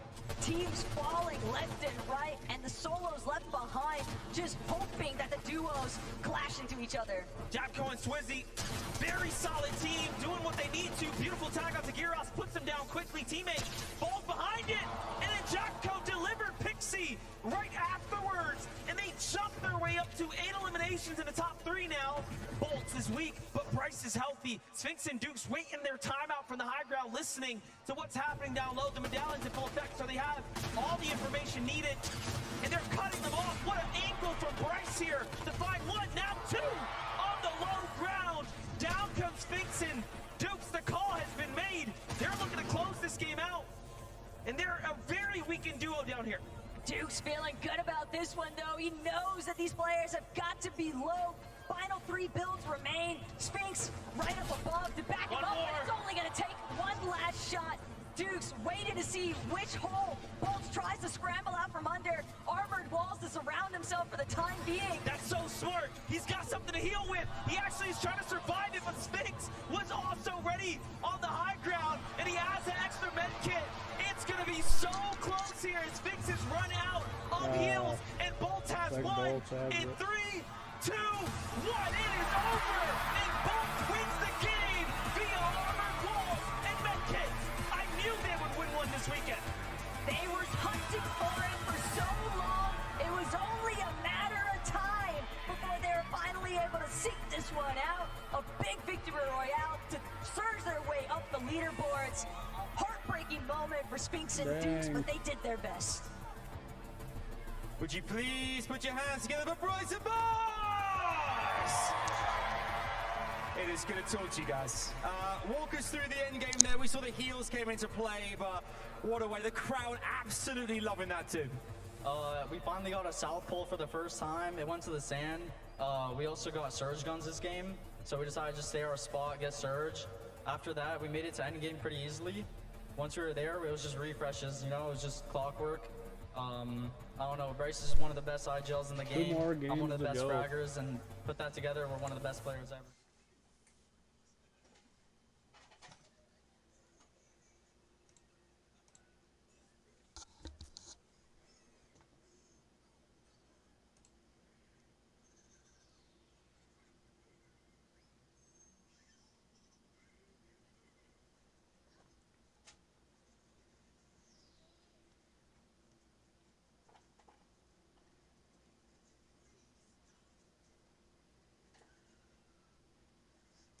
Here, that must give you a lot of wind in your wings as well. Yeah, a lot of adrenaline running. I'm really nervous, but I'm also excited. All right, you heard it there. Bryce and Bolts, one more time, give it up for your winners! Game time winners. Lots more coming our way here. Bryson Bolts there securing the victory, but we've got 2 more games left to play here. What's going to happen next? You have a front row seat. Do not go anywhere. This crowd already, we know you guys are too. We'll see for plenty more right after this break.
Hello and welcome back to the FNCS Global Championship. We just wrapped up game number 10. Only 2 remain before global champions are crowned.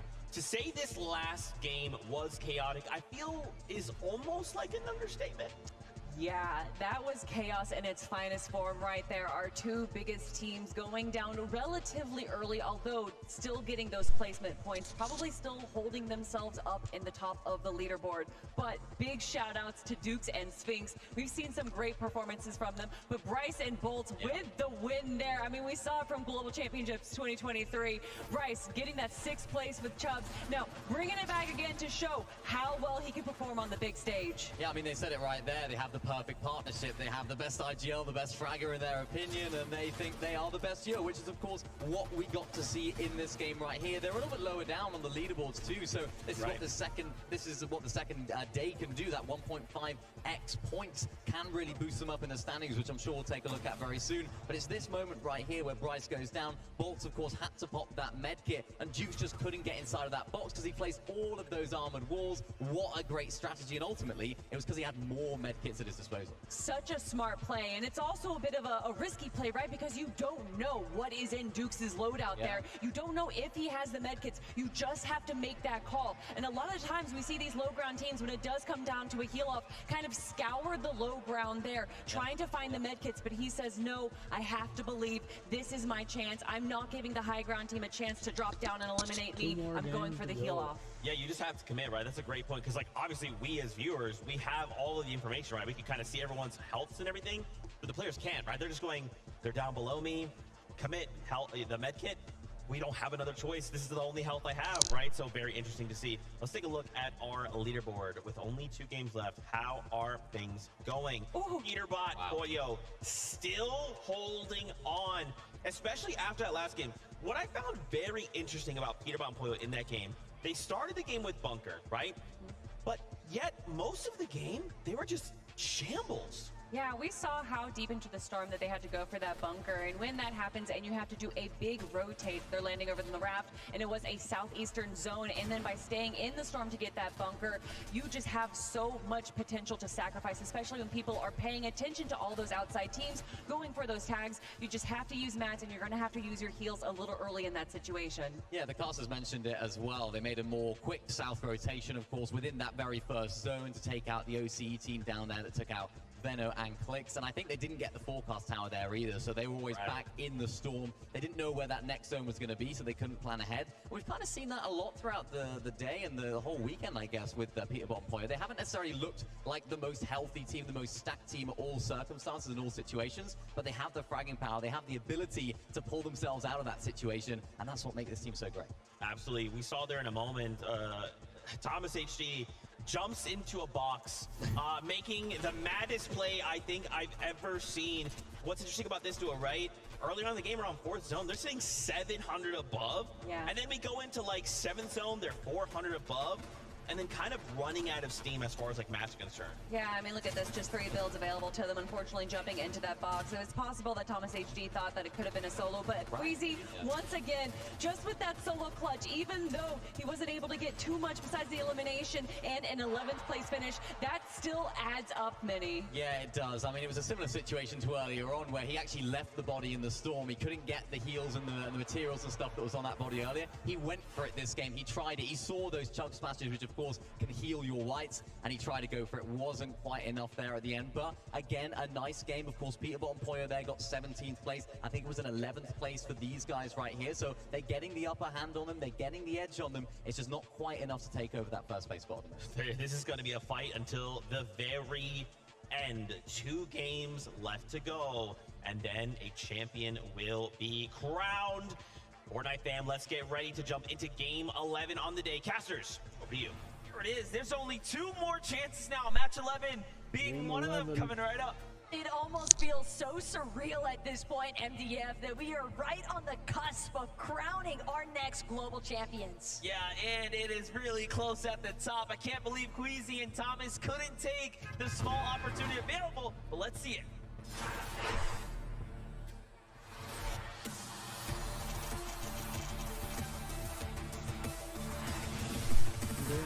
Starting.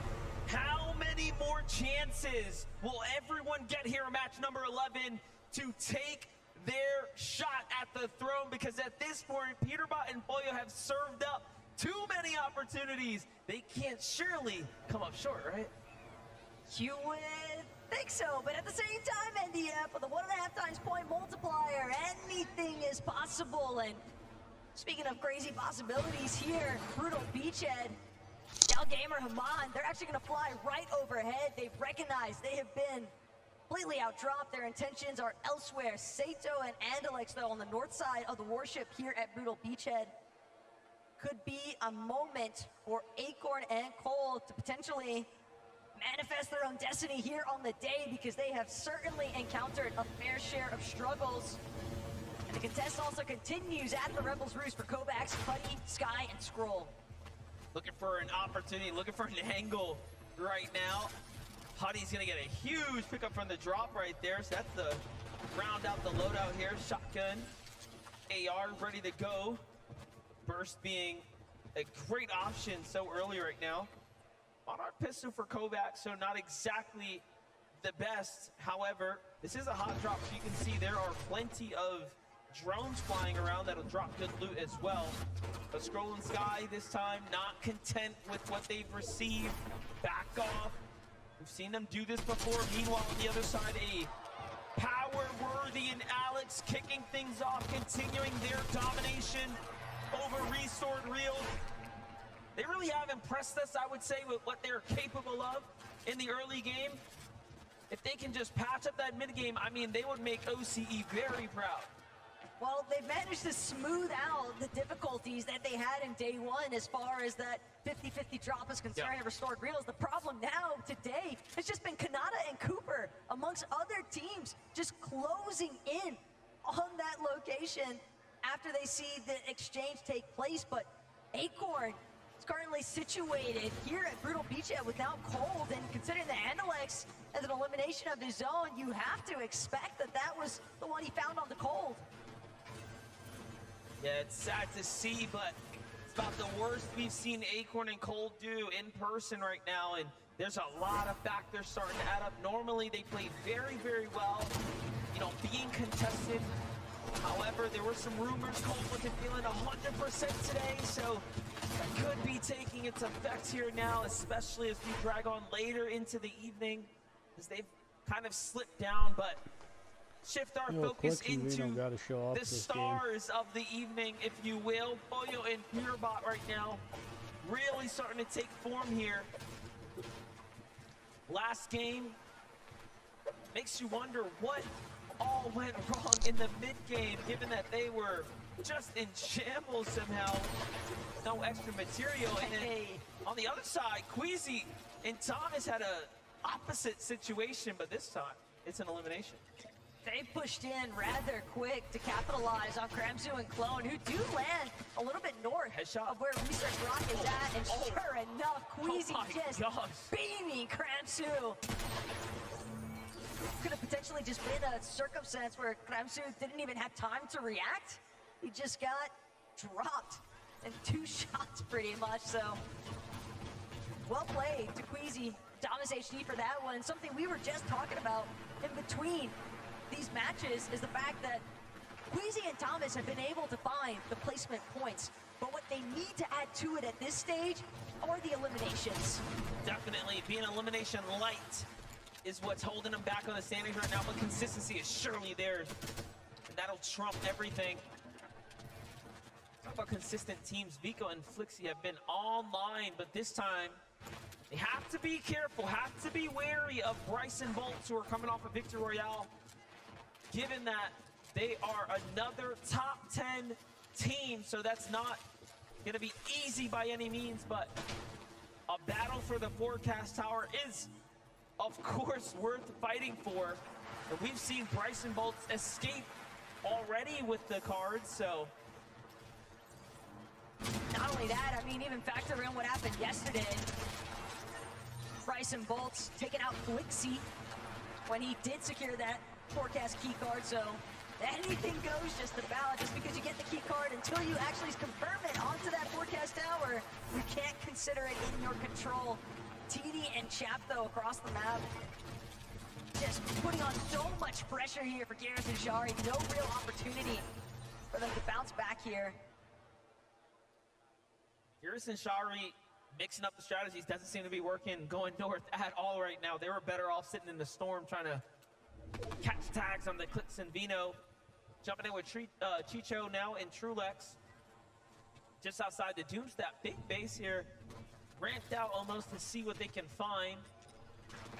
Things are going to slow down here for a moment, but on the other side, things starting to heat up now for Chap and Teeny. Another elimination to finish the duo off. They knew that Shari was a solo, though, after collecting Gira, so it makes sense that they would take the time to pinpoint his location.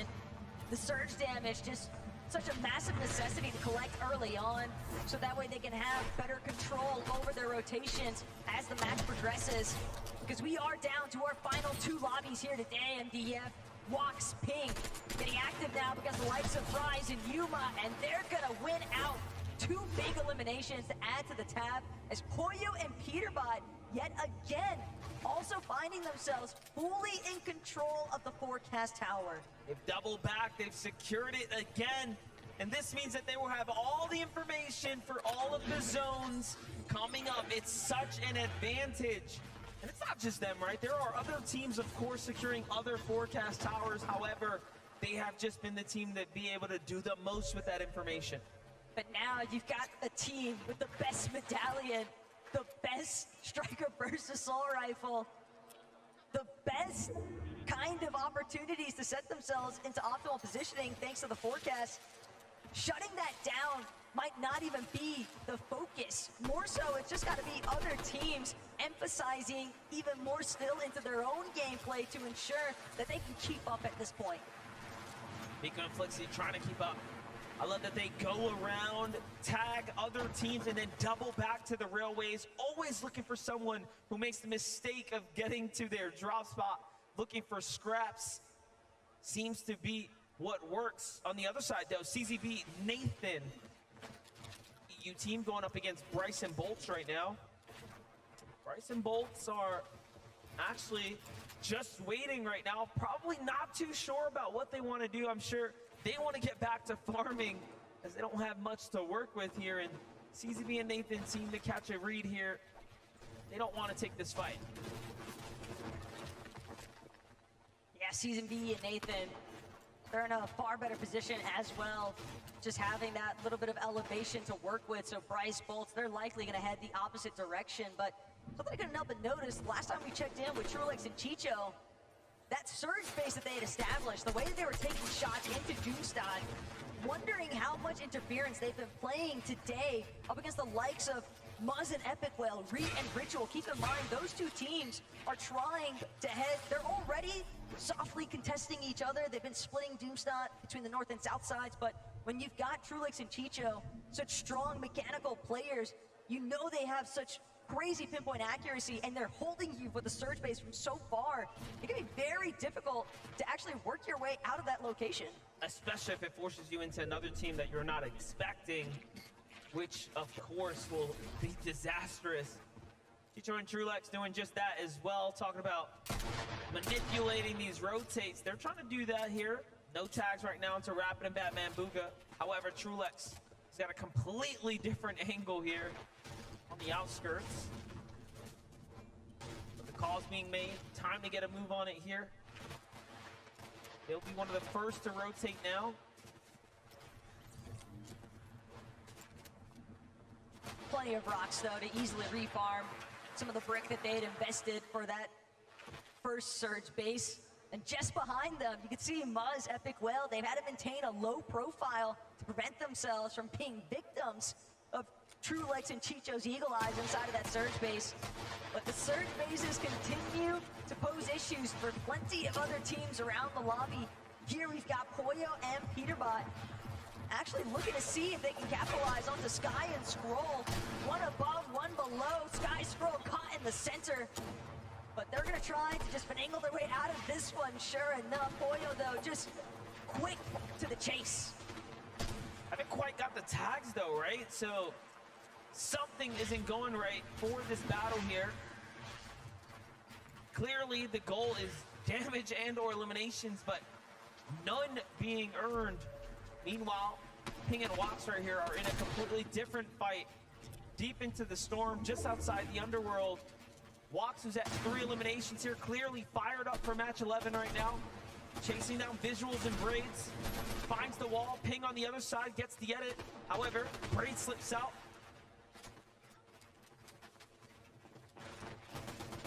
This is looking rather dire, though, for Braids.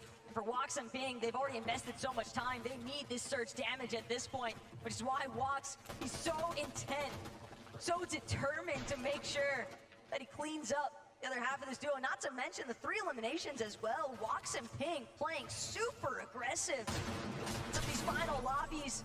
A knock, though, is going to be a big setback here for Wax and Ping. They have some white heals to work with, but keep in mind, we just saw Trulex and Chicho's positioning all the other teams as well that are based a little bit more towards that northeast side of the map are going to have ample opportunity to just gatekeep these teams that are still inside the storm rotating so late. Think about what they're fighting for. These are all our top 10 teams we're jumping in and giving you guys updates with. You are seeing just why they are sitting well within the top 10, taking fights, dropping teams, making big moments every single chance that they get, and now Dukes and Sphinx are looking to do just that as well here, as they're sitting heavily in 5th here. Cramsu Clone looking for the double pincer here. Both sides are cut off, but Dukes and Sphinx double back one another. Good defensive wall thrown down there. The tags are even better, but Dukes, as mechanical as he is, can't take too many of those tags there.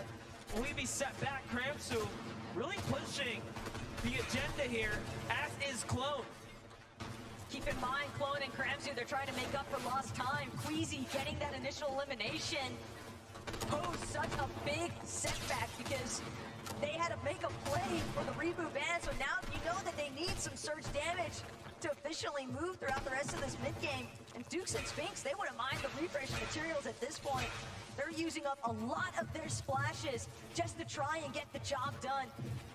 Not sure which duo actually decided to start the engagement, but at this point, somebody needs to find closure before the third party trickles in. Dukes and Sphinx gonna get another tag here onto Cramsu, but not much. Clone is also hurt, but so is Sphinx. Sphinx seems to be the one taking the most damage in this battle. All of these chug splashes coming out to make sure they keep him up.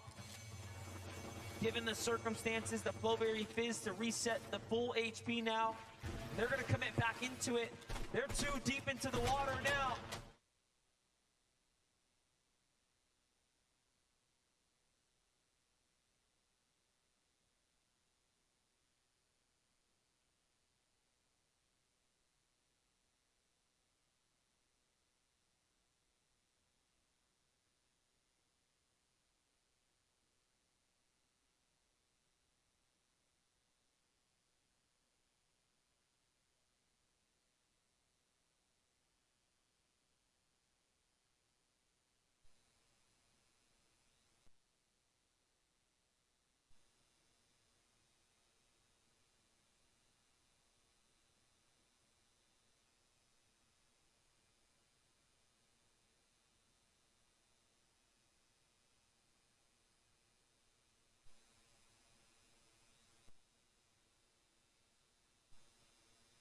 Caught the white tags. They are hunting as aggressive as ever. Down goes Sphinx first. Dukes falls as well, and 5th place is out now. And this is going to give everyone else the chance now to secure that 5th plus. Versace Demo, they'll move in here. It's not over for Clone and Cramsu. And got the white tags. They are hunting as aggressive as ever. Down goes Sphinx first. Dukes falls as well, and 5th place is out now. And this is going to give everyone else the chance now to secure that 5th plus. And at this stage, Versace Demo, they'll move in here. It's not over for Clone and Cramsu. And got the white tags. They are hunting. eliminations onto Dukes and Sphinx, but fact of the matter is, they weren't in a position to be able to deal with the third party after the fact that Cramsu left as a solo. And this time, he might not have the opportunity to actually make a reboot ban play like his partner just did for him earlier on. All the while, Chicho and Trulix, they have found their new height of surge-based territory. And they've got a massive overview of where the entirety of the lobby is. This brick box on top of the mountain face as well. Very easy to spot for other teams, which means the flow of traffic for players moving into this next zone likely going to be restricted by Chicho and Trulix. Yeah, this is as big as bases get here, especially given that it's off the mountain, so they just have so much visibility on the edge of the map. Rift Island, once again, housed by Peterbot and Pollo. Probably the 8th time out of these 11 matches. They will show up consistently here. Playing into the storm right now. I wonder what's the game plan here. As they continue to rack up tags. Does seem like they will need a fight here soon. Peterbot's got all the chug splashes for this duo. go ahead and make sure to expend a handful of them, but Pollo, Peterbot, no. It's just going to be Blueberry phase into the launch pad and go, but they can see all the teams that are rifting around them, teams that might even be looking to take that launch pad later on, but most importantly of all, they're heading straight for surge base territory. Look at who they're going to land on. They're following Huddy and Kovacs right now. They find a fresh wall from Scroll and Sky. That would even be a better option given that this is a weakened team. Little do they know, but Pollo gets the first tag onto him, and unfortunately that sets him back. Goes for a trade attack onto Swizzy, and Peterbot showing us exactly what he is known for, and that is that deadly aim right there to keep them in the game. But just on the line of surge right now, floating above it. They're not completely safe just yet. Can't lose focus though. Swizzy and Yapko are not going to go out without a fight. Sure, Peterbot might have that Mythic Striker burst, but Yapko returning fire, letting them know it's not going to be easy. 58 below the damage threshold though for Kovacs and Huddy. They are just getting so held by everyone surrounding them, barely managing to find a shot in the nick of time. More importantly still, it seems other players falling in the lobby instead will be their bailout moment. They are fortunately going to be able to take a quick moment to pause, heal up, and then determine where they head next. Harping out not necessarily an option. They're going to have to fight because they need more material. Nice little pickup here for Peterbot. Still has 2 splashes to work with right now. These eliminations being a massive, massive recovery opportunity for them. Let's take a look at it. It was Worthy who was flying in here. He didn't stand a chance. Unfortunately, fell short of the storm line there. Queasy, Thomas HD, hot on the heels of Flixie and Biko now. That would be an incredible team to drop, given that they are in 3rd place. They could just play for Deadside at this point. They have so much damage above the rest of the lobby. They're gonna be a little bit late, but Thomas HD, do you ever miss with the Monarch pistol, man? We have seen him do so much damage with that weapon. It wouldn't doubt me if the stats say that he is far and above the rest with the Monarch here on the weekend.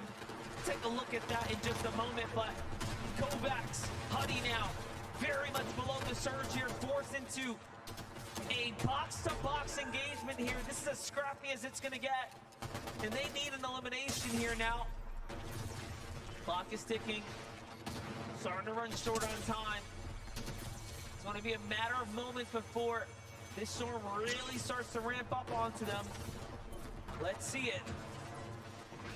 The damage threshold is only going to continue to climb even higher. Huddy, Kovacs, forced to jump into Sky and Scroll's box, but it's not going to do them any good. They find the knock onto Scroll, but that's just going to be the setup for Wox and Ping. They take Scroll's body, instantly throw it back into their turf. Sky now left to fend for himself as a solo. Plenty of damage above the threshold, but in a sea of duos, what options does he really have?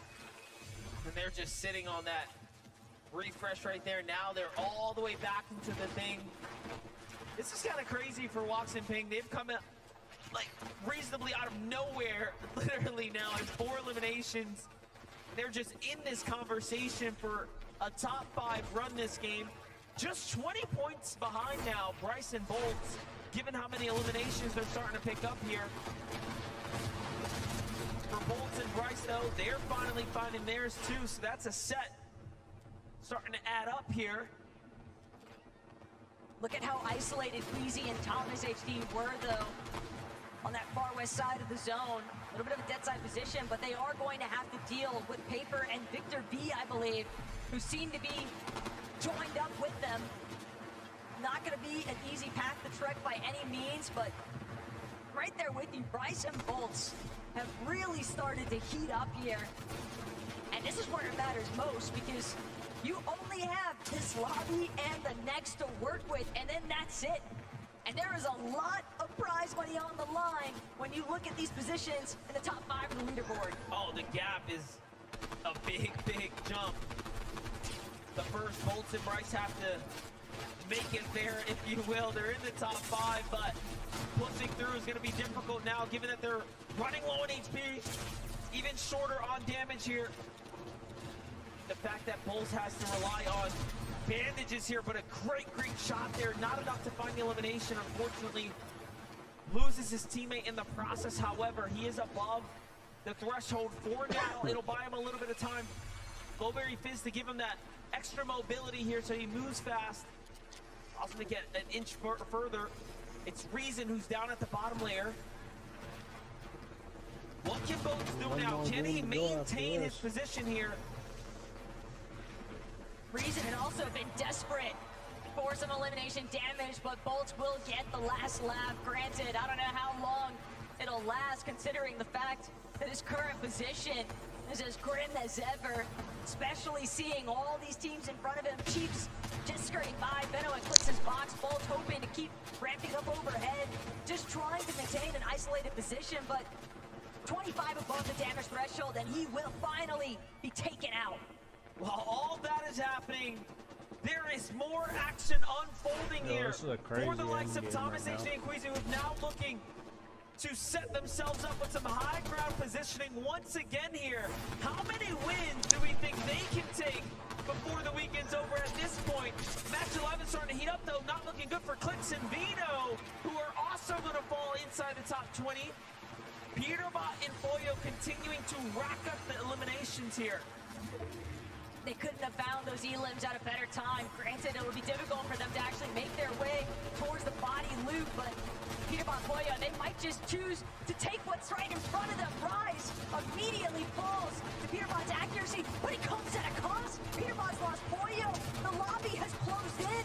Peterbot from the low ground, forced to throw out the armored wall, but everybody's got their eyes on the prize. It seems as though they've all pinpointed the fact that this is a solo operation. And look, he's still trying to possibly save his teammate. Remember, Foyo has a lot of kills as well in the extra material, but no, he has to give it up. He has to leave him behind. And we have seen Peterbot be here before. I mean, he just won a game where he clutched it up. So, top 14 now. It's not over just yet. Queasy still alive. Thomas HD on the front side of his own. Peterbot is just cooking, though. Taking down Teeny now. Every single time he drops a team and finds more eliminations, he is gapping himself away from second and third place. And think about the mental game. It's starting to unfold for Queasy and Thomas. They're watching this elimination feed light up. Peterbot, regardless if he's got Foyo or not, he's willing to make some miracles happen. Low ground control, though, belongs to Thomas HD and Queasy. They're trying to make some eliminations happen.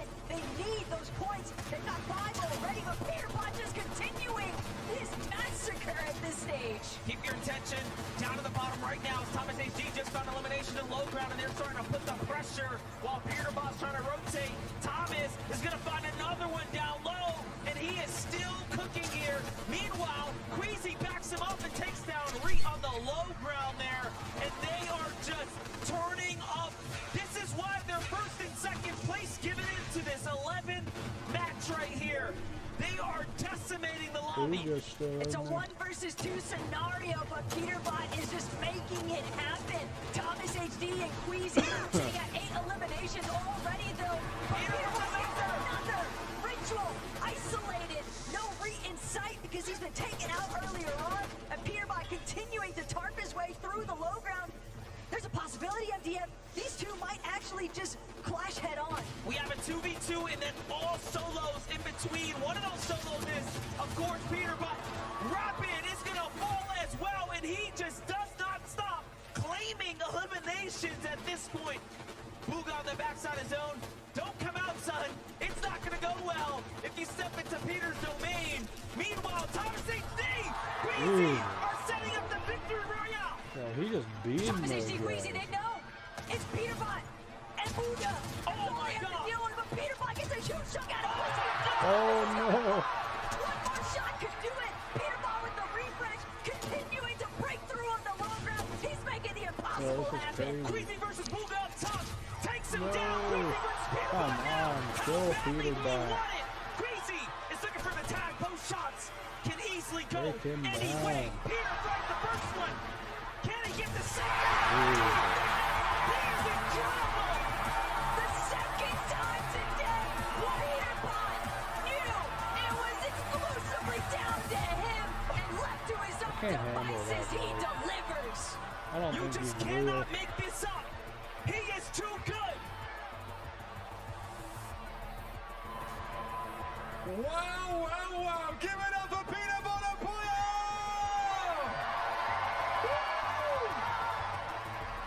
You know, is that a taste of what's to come? The 1v1 versus Queasy, the last play of the game. Peterbot, you were out of your mind there. Yeah, I don't know. So I eliminated Thomas, and then I know Queasy killed one, right? And then I just knew it was a free win because it was Queasy, not Thomas, you know what I'm saying? Oh, okay. All right. Oh, yeah, this is... I'm enjoying this. Are you enjoying this too? Yeah, I'm enjoying it. I mean, he solo clutched both our wins today, so, I mean. We started the day with you guys, a good 60 points in the lead.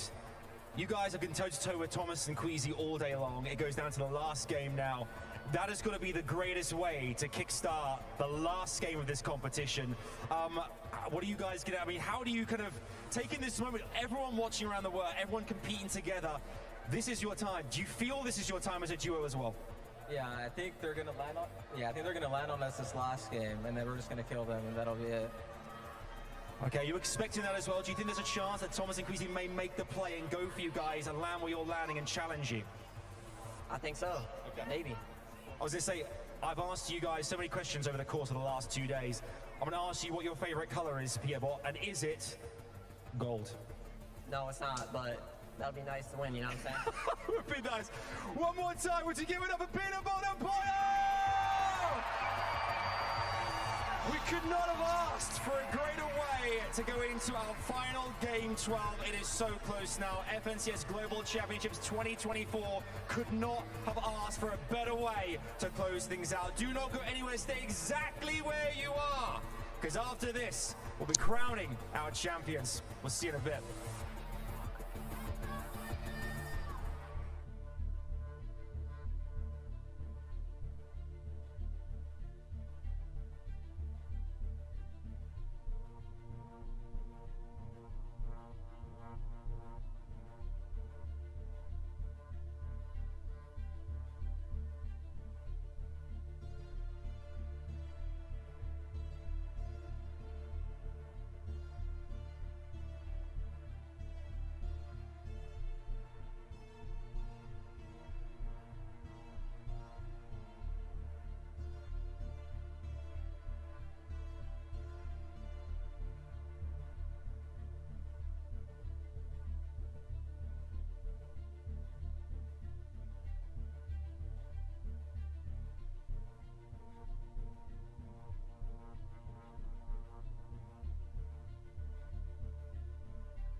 Fortnite fam. Fortnite fam. We are seeing history being made before our very eyes. Vivid 11-2K. Is that possibly the craziest clutch we have ever seen in FNCS history? Stakes on the line, right? Like, it may not be like one of the, I don't know, like the craziest ones we've ever seen, but you have to take everything into account. On the stage, lights are on, fans are cheering. They're both first and second place. Peterbot's a solo, and he's just ice cold in the clutch 11. We can never count him out. How? How? It doesn't get much better than this. I mean, this is everything you asked for. When Hoyer goes down, you're looking at Peterbot going, surely he doesn't clutch again. We just saw one of the best clutches we've seen from him all year. And then with Queasy and Thomas in the lobby, they are just bossing it. It looks like if anybody else is in the lobby other than those two, it's a clear win for them. But for them to come blow to blow at the end there, Vivid, oh my goodness, this script is nuts. You're welcome. You're welcome. There's no way. How would we have ever known? How would we know? And it's like in those moments, right? Top 25. You always kind of wish like the first and second team kind of go head to head. In a manner like this, though, where really Peterbot should not have been able to pull this off. Back against the wall. Look at the materials. Look at all. And yet he takes down Thomas, and then it's just a 1v1, and it comes down to angles. What are these angles, Vivid? I don't know, like Peterbot's tracking is incredible. He just seems to always find the shot first, immediately build afterwards. Just, he's got like what, 25 HP right there, just takes no damage from Queasy at all. It is just insane. I mean, thank you to those guys for making this the competition of ages, really. Yeah. I mean, a lot of people came into today thinking it wasn't going to be close. They were going to run away with it, myself included. Yeah. But these guys have put up a championship winning performance, and you look at individuals, of course, Peter talking a bit of smack there, right, when he's saying he wishes he was happy it was Queasy instead of Thomas. But when you look at how Thomas has been playing, understandably so, Thomas has been absolutely on it all throughout the day. The shots he's been hitting has been so clutch. Oh man, I wonder how they're feeling after that, right? They would have expected to win that. Do they even they probably don't even know what's going on there. They're gonna watch this back and be like, he did what? From where? As a who? I mean, Queasy and Thomas are just going up against, I mean, you chatted with him, Levin, right? The words that were coming out of Queasy's mouth yesterday, he was like, how do we beat that? I mean, he's making it look possible, at least, right? And, yeah. And that was one of the things even he emphasized yesterday. He felt like it almost wasn't possible. Gosh. But clearly is this here. When they start going up and you're like, oh my god, they're just going to wipe everyone out of the lobby at this point. Thomas drops down to try to take Booger out, and it's so unfortunate there that Peterbot is just lurking about in the bottom of the zone. I mean, in so many other situations, if you rewind that game, you rewind that end game, they win it more often than not, you'd reckon. Yeah. But fine margins. It comes down to the angles. Hey, just listen to the crowd roar. Literally in that moment, everyone is losing their minds. This is still a close game, okay? Because I do want to call out here, Queasy and Thomas, they got 12 eliminations that game, right? So it's still, if Peterbot and Pollo go down early, Queasy Thomas could still win. I have a question though. At the beginning of the show, Adam was talking with Queasy and Thomas HD, and he said, listen, if it comes to that, going into game 12, could we see and relive that invitational moment? What did Queasy say? Queasy basically mentioned that if the gap between second and third place was enough, right? Enough to go ahead and justify, like, oh, listen, if we have a bad game 12, we get 0 points, we're still going to get second, and we're going for it. We're running it back from Invitational. We're landing on Peterbot and Pollo 11. What does that kind of make you feel? You think they're going to do it or what? I mean, the gap is there. You look at Peterbot and Pollo, and I know they've had some hiccups in the earlier games of the day, but you can't count on them going down early, right? That isn't just how these games have played out for the most part. And so if you really want to win, you want to take home that championship like we know Queasy and Thomas do, there is one play that can guarantee you that championship, and that is landing on them, taking the raft away from them, and winning out the game. That's way too scary, though. Are we really saying we think they're going to commit to a raft? There's already duos there, and you know for those other duos are thinking we've got to slow them down. This could be an all-out fight at the raft. I wouldn't be able to do it. I wouldn't be able to make the call. Like, could you imagine being Queasy or Thomas? Who's making that call? How do you make that call? I mean, it's so tough. I mean, Queasy, I would assume, would be the one to make that call, but it's so much more complicated than that, right? Because even if you do land there and you take them down at the raft, there's other teams there, like you guys are mentioning. Yeah. What happens if one of these other teams, imagine a world where they take them down, right? Queasy and Thomas manage to land on them, take them down, and then Fretz or someone else in the POI goes, hold on a minute. Yeah, and starts running out. Pop over. You know what I mean? Like, it's risky business. It's different from Invitational. Cammy and Seti, when Queasy and Veno landed on those guys, they were landing at an uncontested POI, right? So there was room for it to happen. Well, fam, this is hearts racing. We hope you are enjoying the hype. We're getting closer to starting off game number 12. Vivid, I gotta ask, how are you feeling? One game left to go. Only one emotion rushing through my body right now, and that is excitement. We're, what, 25 minutes away from watching that trophy up there get hoisted by our global championships. One more game separates us and that. Levin, how are you feeling, man? You want to know how I'm feeling? You want to know how I'm feeling? Yeah. I'm feeling like it all comes down to this. One more game remaining, legacies on the line. I think back to moments. This game's all about moments. Fortnite's about moments. I think back to the World Cup, the young Argentinian king fighting to push his family's life over, fighting for his destiny. I think back to even earlier yesterday, Swizzy, all the adversity he's faced, fighting up against the best duo in the world, Peter and Poyo in a 1v2. He did it. I think back to the Invitational 2022. Queasy, Veno against Seti and Cammy to win it all. This game is about moments. Fort Worth, are you ready for a moment?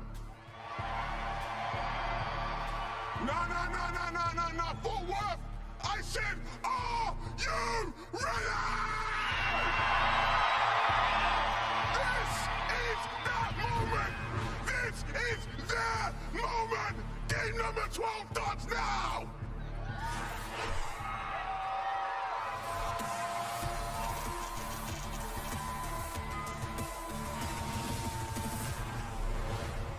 And it couldn't be said any better. Match 12 is here, and the competition has never been closer. Absolute chills listening to Levin. But he has a point here, MDF. This game is all about seizing the right moment. Poyo and Peterbot flying in to the raft, company beside them, but no Queasy and Thomas in sight. But you do have Danoth and Tinker still here. Peterbot and Poyo will have to make it out of the drop.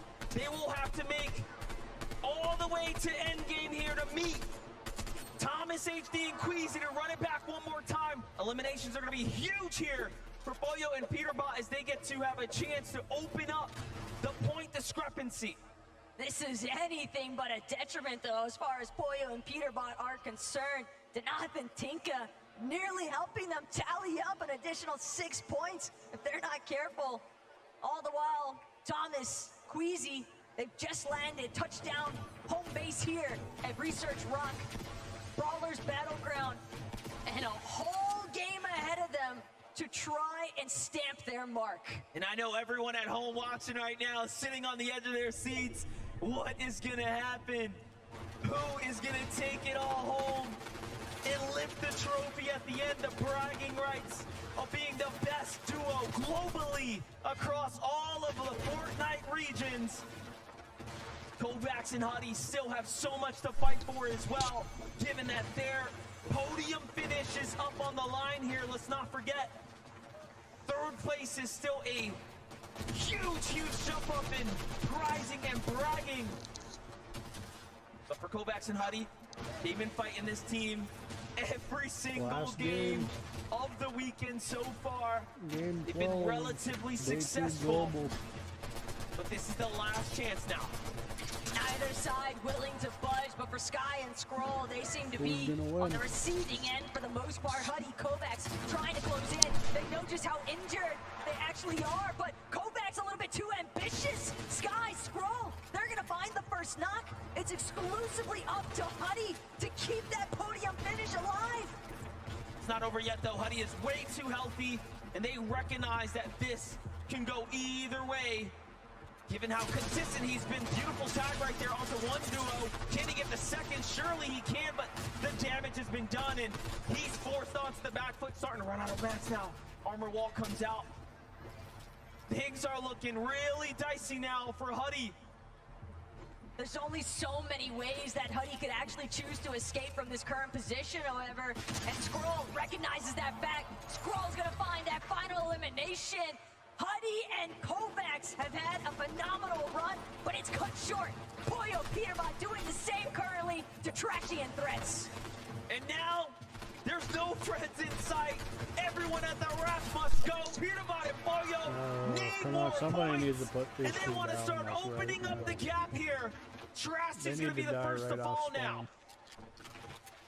I do not want to see Peterbot win. That final elimination having been established there for Pollo and Peterbot. We've got a moment to take a quick listen in at some of our teams. Wait for the cameras, I'm gonna mark craft, yeah? I just know the streams are going like, is Queasy gonna do it? Is he gonna do it? Alright, bro. Let's get it. Fist bump, bro. Fist bump, man. Give me a fist bump, bro. Don't leave me hanging. He thought about it. He tried to bait us. But no, you know, I do respect the fact Queasy and Thomas HD and their ability to stick to their guns, not be pressured into a decision that can throw their entire opportunity away. They've known that Peterbot and Pollo have not played perfectly today. However, when Peter has been online, when Pollo has been online, it is just incredible to witness clearly the clutches that he's put down today have proven just that. Even when Pollo hasn't been there, the level of support that he's been able to provide for Peterbot and just fully trusting in his teammate, Peter, to clutch up every single time without fail. That is a huge amount of pressure rested upon Peterbot's shoulders, and yet he plays as if there's nothing weighing him down in the slightest. What's really interesting about Peterbot and Pollo as well, the way they're playing right now, they're not taking any chances. Anything that moves is getting shot. You saw there, even clicks off, and they're hitting everyone back. They're gonna want 1,000 feet between them. And of course, the trophy for now, but Ping and Wox here on the other side have been flying their way up the standings, truly earning their mark, making their mark. Here on the Globals stage, this is the grand finals, match 12 action happening right now. Yuma is gonna get his tournament cut short now. Wox has to clutch it up, but no! Rise has a different story on hand here. Gotta be careful now. The damage has definitely already been done though by Wox and Ping. Even if Rise manages to overcome this 1 versus 2 scenario, without his duo, he's gonna have to make a play for the reboot ban, and that's gonna cost him so much time. Wox, Ping though, they've got other things in mind, and that's continuing their streak here in the final hour. 2 eliminations already, a third party closing in. They've got ample amounts of shield though. What they really need is more white heals and an opportunity to disengage, most importantly of all. Honestly, from Wox, that was an incredible angle to counter the ramp that was thrown in the box right there. Quick thinking, swift action. It's gonna allow them to win that fight right there. Tinka has to be careful. They may have won an OCE championship, but here on the global stage, everyone is on equal footing. Things slow down for a moment. Other teams lurking nearby, listening, watching. Brazil, OCE, you never know who's gonna jump in first. Chicho and Trulix though, they're just sticking to what's tried and true. Surge base up, scour the entire area, and apply pressure onto the teams down in Doomsday. Keep in mind that's likely going to be Epic Whale, Muzz, Reap, Ritual one more time, having to deal with Trulix and Chicho's affairs, but Chicho, Trulex, definitely trying to be wary. A couple of shots found their way from the flank positions, and despite how high up they've managed to build these surge bases, you could still be vulnerable when you got these open edits.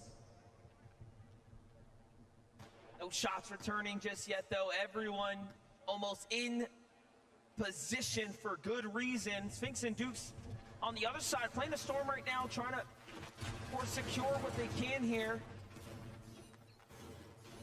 What a performance from Dukes this weekend here. Again, flying straight up to the top, not really looking back after making the top 5. He has just been so consistent with Sphinx. A duel that honestly we didn't even see coming out of nowhere. Back on over to Vico and Flixie. The Railways pushed out very early this time around with this far western pull. Part of the reason being, though, we saw Vico and Flixie last we checked in. They were trying to surmount the base around the forecast tower that spawns just a little bit next to Dopinhazen, but with Bryson Bolts right behind them, you almost have to imagine that Bryson Bolts potentially could have pushed them out of that position. Chapentini, on the other hand, they're trying to deal with the likes of Ed and Versa. Nitrodrome action only going to continue to pick up. There's a lot of commotion that both of these duos are making, and they're on the outside of the zone. Granted, they have plenty of time to work with. TD and Chap could also always opt to take this flaming boost tube if they feel as though this battle isn't worth their time. Definitely are looking like it's time to get out of here. Couple eliminations, but time to just recoup, bounce back, get the materials, and find your way towards the mid game here. Meanwhile, Booga falls to the hands of Muzz and Epic Whale, and they are racking up the loot now. Other teams are still here at the Doomstot, though. Big rotates coming in, it seems like, from Reet and Ritual. Mapoli and Zoyota as well, just lurking, trying to find an opportunity here to pounce in. That was a big set of eliminations, though, that Muzz and Epic Whale managed to find. And the fact that it was on to Aviv and Booga can be crushing when you consider that they had started to surmount the comeback potential, trying to maintain the top 10. Aviv unable to get the revive. Respect the commitment, but Muzz and Epic Whale just a little bit too quick on the collapse.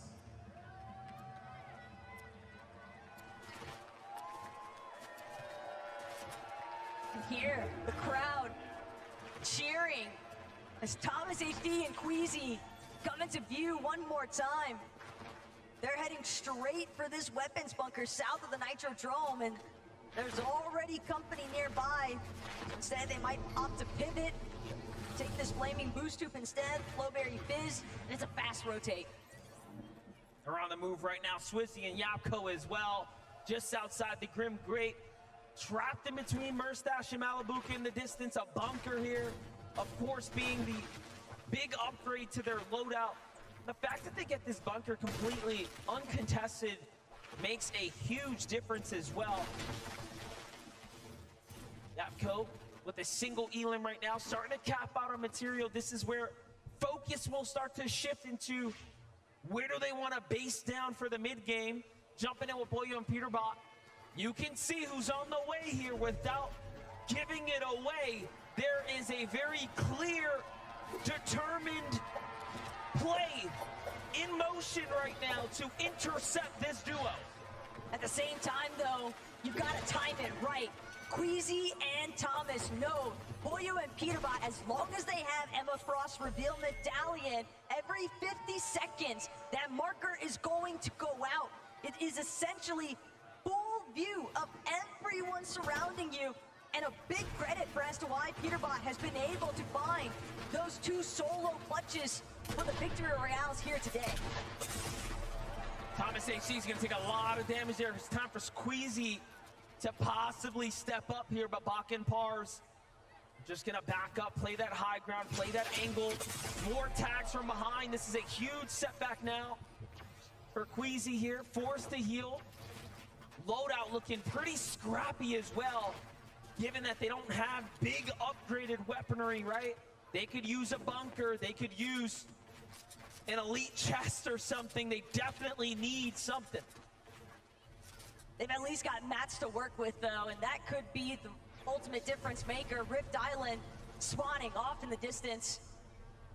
Kashoro, Geiki, but it's Pollo and Peterbot that'll be first to the top. Capture point in sight. And with the control of Rift Island nearly underway, Pollo, Peterbot from this position sitting just inside of the zone as well.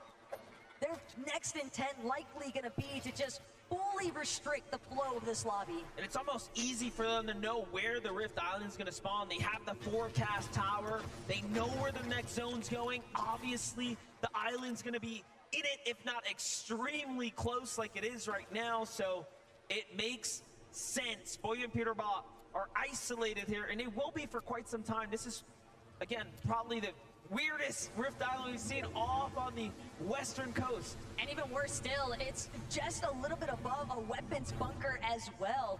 With that in mind, Peterbot Pollo know teams are going to want to get drawn towards that weapons bunker, but trouble afoot here for Biko and Blixie, incredibly low.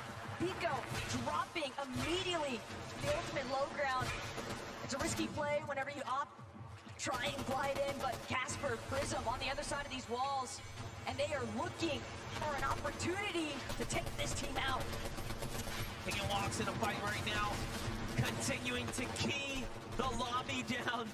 They want to jump up into those positions, and now they fight their way into fifth here as they're ramping it way online right now. Biko and Flixie next door to Casper and Prism. Paper and Victor V looking inwards, trying to see what's happening here. You have Kanata and the reigning champ, Cooper, there as well. Very, very contested spot here. Meanwhile, Bolts and Bryce, who are our fifth place team coming in, but now slipping down just nearby. Bryce and Bolts, they're still slinking around restored rails, and they can hear all of the action, all of the shots being fired just west of them, sometimes a little bit south. Bolts, Bryce, scavenging everything that remains here inside of restored reels, but if anything, their primary focus is exclusively on just maintaining a strong placement to close today out.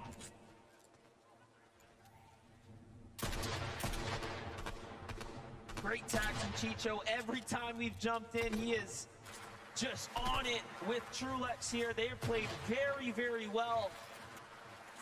It's that third place spot is what is open for them right now. Gonna pop this Flowberry Fizz and get their rotate going now. Of course, have the dashes, given that it's right on top of the Grim Gate. And all things considering, if the zone ends on the Grim Gate, that will be a factor in its own to take into account for an end game. Well, don't count it out just yet, because we're seeing that river of stakes get further and further into the heart of these zones. Clicks Benno caught up currently with Malibuca and Murstache. From one side of the map to the next, though, Murstache, Malibuca know that they're going to need some elimination points as well. They lost a lot of their footing they had after the conclusion of day one.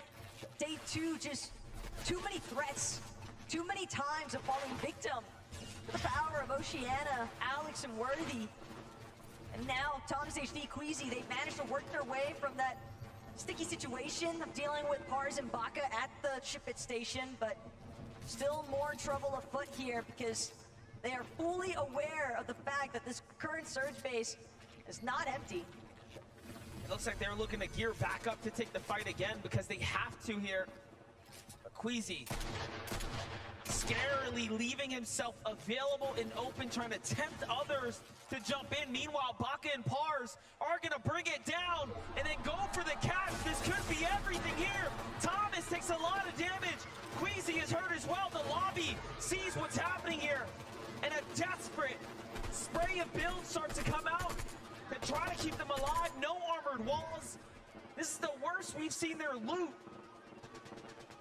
They went for a risky maneuver really early on for what looked like an attempt to intercept Peterbot and Pollo's pathing, but now instead they find themselves caught in the crosshairs, 2 below the damage threshold. seemingly the first time it feels like this weekend that we've seen this duo truly struggle with their surge management, but just like that, Thomas, HD, Queasy, they find a moment of relief, a chance to breathe here, regenerate their shields as much as possible.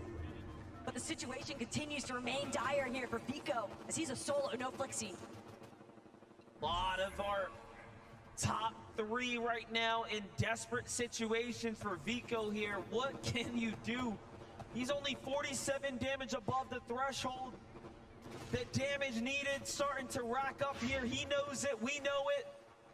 And now he moves. Goes back to where his teammate was fallen. Trying to get a little heal off here. And he is missing every opportunity of the rotates. Thomas HD, Queasy have to go for a fight here. But no! They get caught and taken down! And just like that, the tournament run for Thomas HD and Queasy come to a close. Boyo and Peterbot effectively survived long enough to be your global champions. Boyo and Peterbot, they're not even taking a moment to celebrate. It is all business as usual for these two. They want to leave it out with a bang. They're trying to find this last victory royale. Peterbot called it yesterday in interviews on socials. I will get 3 victory royales on the day. Peterbot's dancing in the box. He knows what just happened. He knows they have done enough. The guy, look, yeah. Hold on, come on. Come on, bro, let's go, baby. Let me look. He knows! They know! Boyo can't even hide the smile! What? You gotta think about it. Every single major this year, they have been at the podium top, including the back-to-back coming out of the majors, and then to win the in-person event for the global competition. The interviews that were racked up across all of the competitors here pointed in one direction, and that's to Peterbot, that's to Boyo. And they are still showing up in the last game, and they'll very likely win this at this point. Peterbot is an undisputed best player in the world currently, alongside his duo Boyo. They're still making sure to deal with the lobby as needed. Ping floating in the water here, but Peterbot and Boyo, second in Major 1. And then the hat trick to conclude the year, first place every single time. What more could you ask for? And he's got some of the most victories pulled here on the grand final stage. Just keeping it so close as well. Nothing of a perfect performance by any means, but just so far ahead of the rest. Clearly, he's a cut above the competition, but for others, there's still a lot to fight for here as second and third are now out of the game. If Bolts and Bryce pull a big game here, they could very well jump their way up into some significant new prizing and maybe be called the third, maybe the second best team in the world. They're not the only ones seeking it out either. You've got to keep in mind Trulix and Chicho, Rox and Ping. Also, Spinks and Dukes had a little bit of a slip-in, but everyone is still within striking range, depending on who actually closes out. Lobby number 12, Bolts with the elimination from afar. It's going to be Baka that falls. Pars now a victim of the surge damage takes as well as the focus of the lobby, and he's taken out. Bolt's on the move right now, looking to secure that loot. Nicely done for him, but they are barely holding on right now. The surge should turn offline here shortly. However, they still want to find damage just to give them that peace of mind. Meanwhile, Clix is still up, trying to navigate this game. So there's a lot at works here. Bolt's looking around, Bryce looking around. What opportunities are available here? Not many. The problem is how chaotic these final few moments are about to become. Everyone's got access to this river of sticks. Next to sword reels, the underworld dashes coming into effect. Teams able to conserve as much material as possible with these vicious rotates, not to mention the aggression avenues that it opens up with being able to immediately dash into somebody else's box. clone, Kramsu even taking full advantage, immediately charging at Seti and Cammy, but it's Chicho and Trulex who are trying to make the difference here. Janet's gonna be taken out. Monarch pistol accuracy on point currently for Chicho. He's just so good with it. The highlights continuing to rack up. Now Chicho and Trulex sitting underneath the box. The Sphinx and Dukes who have the high ground here, but a rotate has to come out. It's a long stretch from here to the new zone. Sphinx is on the move right now. 37 players in the game, 19 duos remaining. Pewterbot and Boyo still playing the low ground right now. They have eyes on Batman, Booger, and Rapid. They have eyes on Kanata and Cooper. Who will be the next to fall victim to your champions at this point? Pewterbot and Boyo are floating through this lobby. Quite literally, secondary height gonna fall under their control temporarily. They're still choosing to tarp forward, maintaining this front side position. They haven't challenged height just yet, but that scan bound to go out soon enough. They know Shadow Virgo directly underneath them. Bryce Bolt now trying to collapse into the same layers, but they realize it's Boyo, it's Pewterbot underneath us. We've got to escape. They can't stick around here for too much longer, or it'll be disastrous. And what a storybook finish for Pewterbot and Boyo 2. They used to be the kings of Grim Gate, let's not forget it. They play very well with the Underworld dashes at their disposal.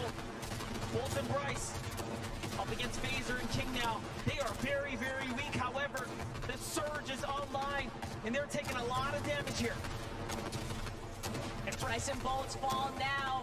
Wops, Ping, Trulex, Chicho, bound to have smiles from cheek to cheek, but the job's not finished. They've got to keep powering through. Same could be said here for Boyo and Pewterbot. They've already secured the global championship, but they don't even care. They still want more. Still makes you wonder how much harder everyone will need to work.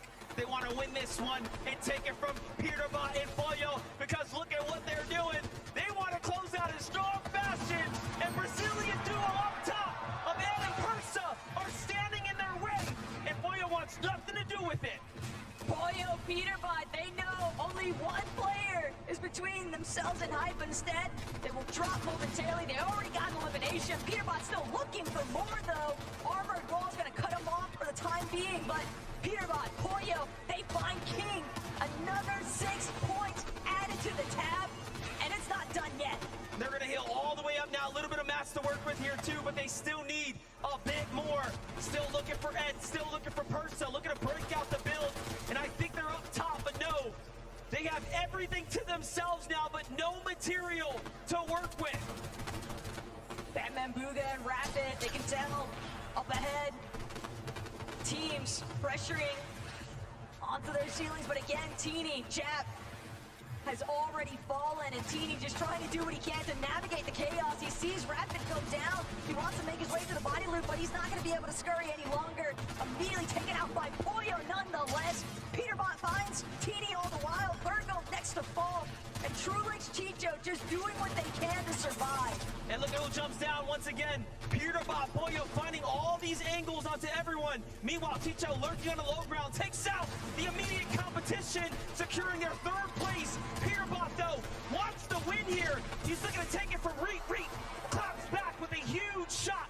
Things have to slow down now. Boyo comes up to support his teammate. The scan comes out. They know where everyone's at. The med kit is there as well. Boyo, the perfect partner in crime for what is unfolding here right now.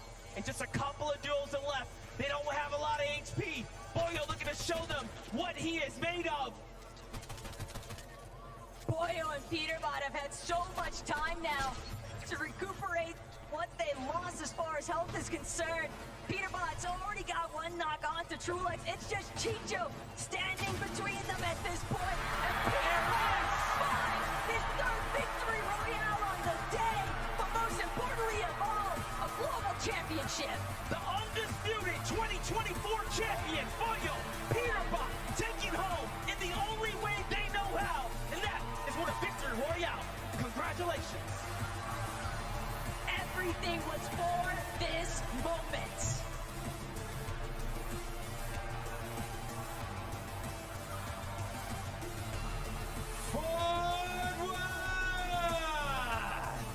Would you please give it everything you've got for the FNCS Global Champions 2024, beautiful Empire!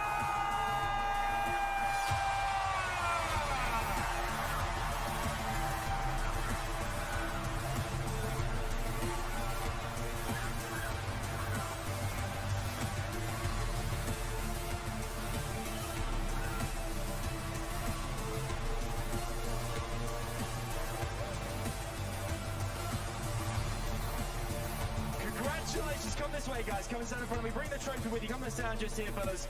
Bring that trophy because it is very much all yours. Wow, you've done it. The Global Champions forward! Peter, I'm going to come to you first. How does it feel to officially confirm Global Champion?